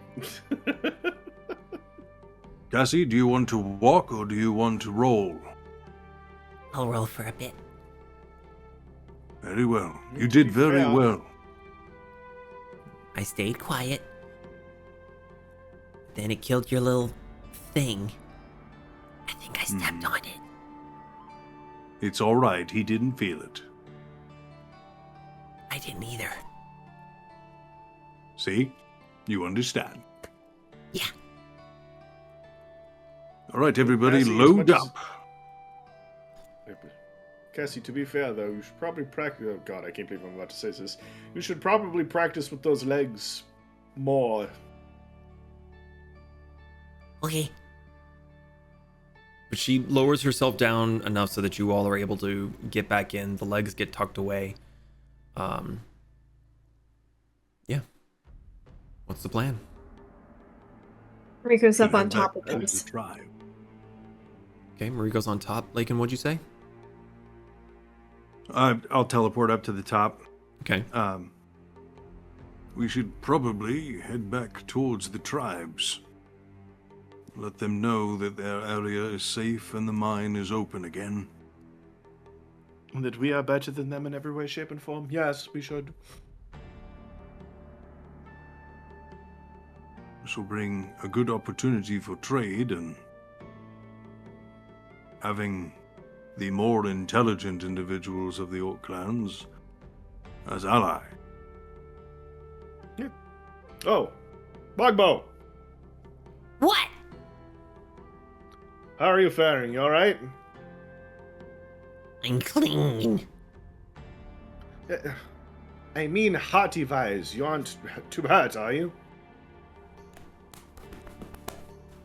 Nope, I'm good. Alright, if you say so. I will dirty him with prestidigitation. Ah, filth. My I will clean Phil! it. He flops down in the ground. He just starts making like little goblin angels out of the dirt and muck that's there. Temptation to Fusro daw him is so Lakin, Yes, Kazumi. actually, could you? She gestures to like her filthy kimono from laying Oh, yes. in the mud.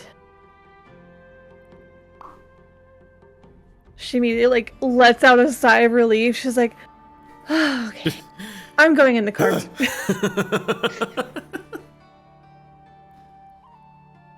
I'm surprisingly clean. You were Well, flying. the you whole were time. around a lot of water. And wind.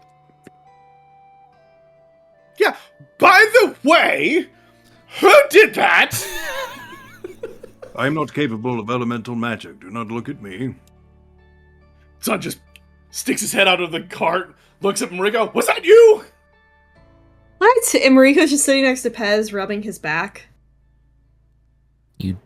You'd be hearing Pez just like nuzzling up against Hambjerger, just repeatedly saying, "Thank you, Coyote." Oh. I will remember this.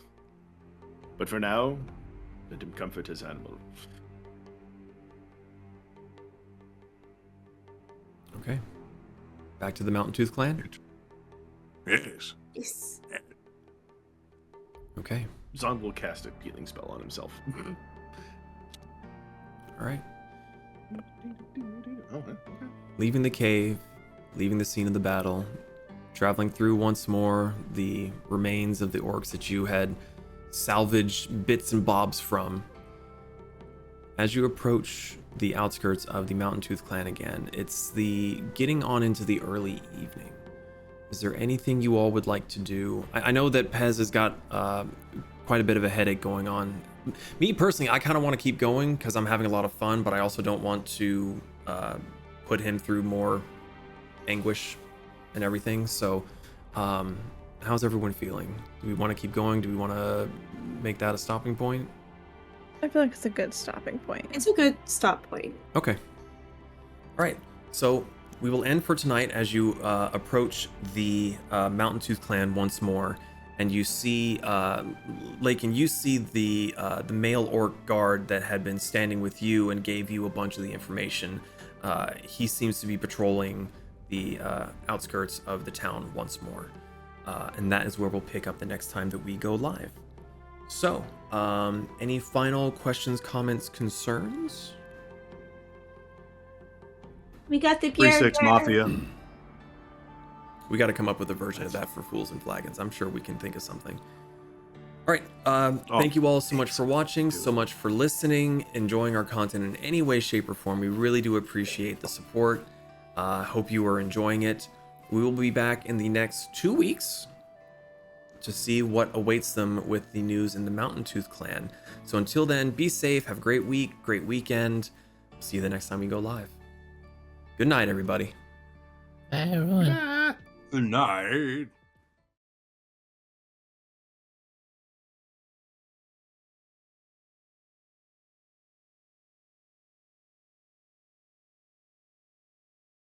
Thanks for listening to the Fools and Flagons podcast. If you enjoyed this past adventure of the Tales of Archeron, you can catch us live on Fridays at twitch.tv/Fools and Flagons.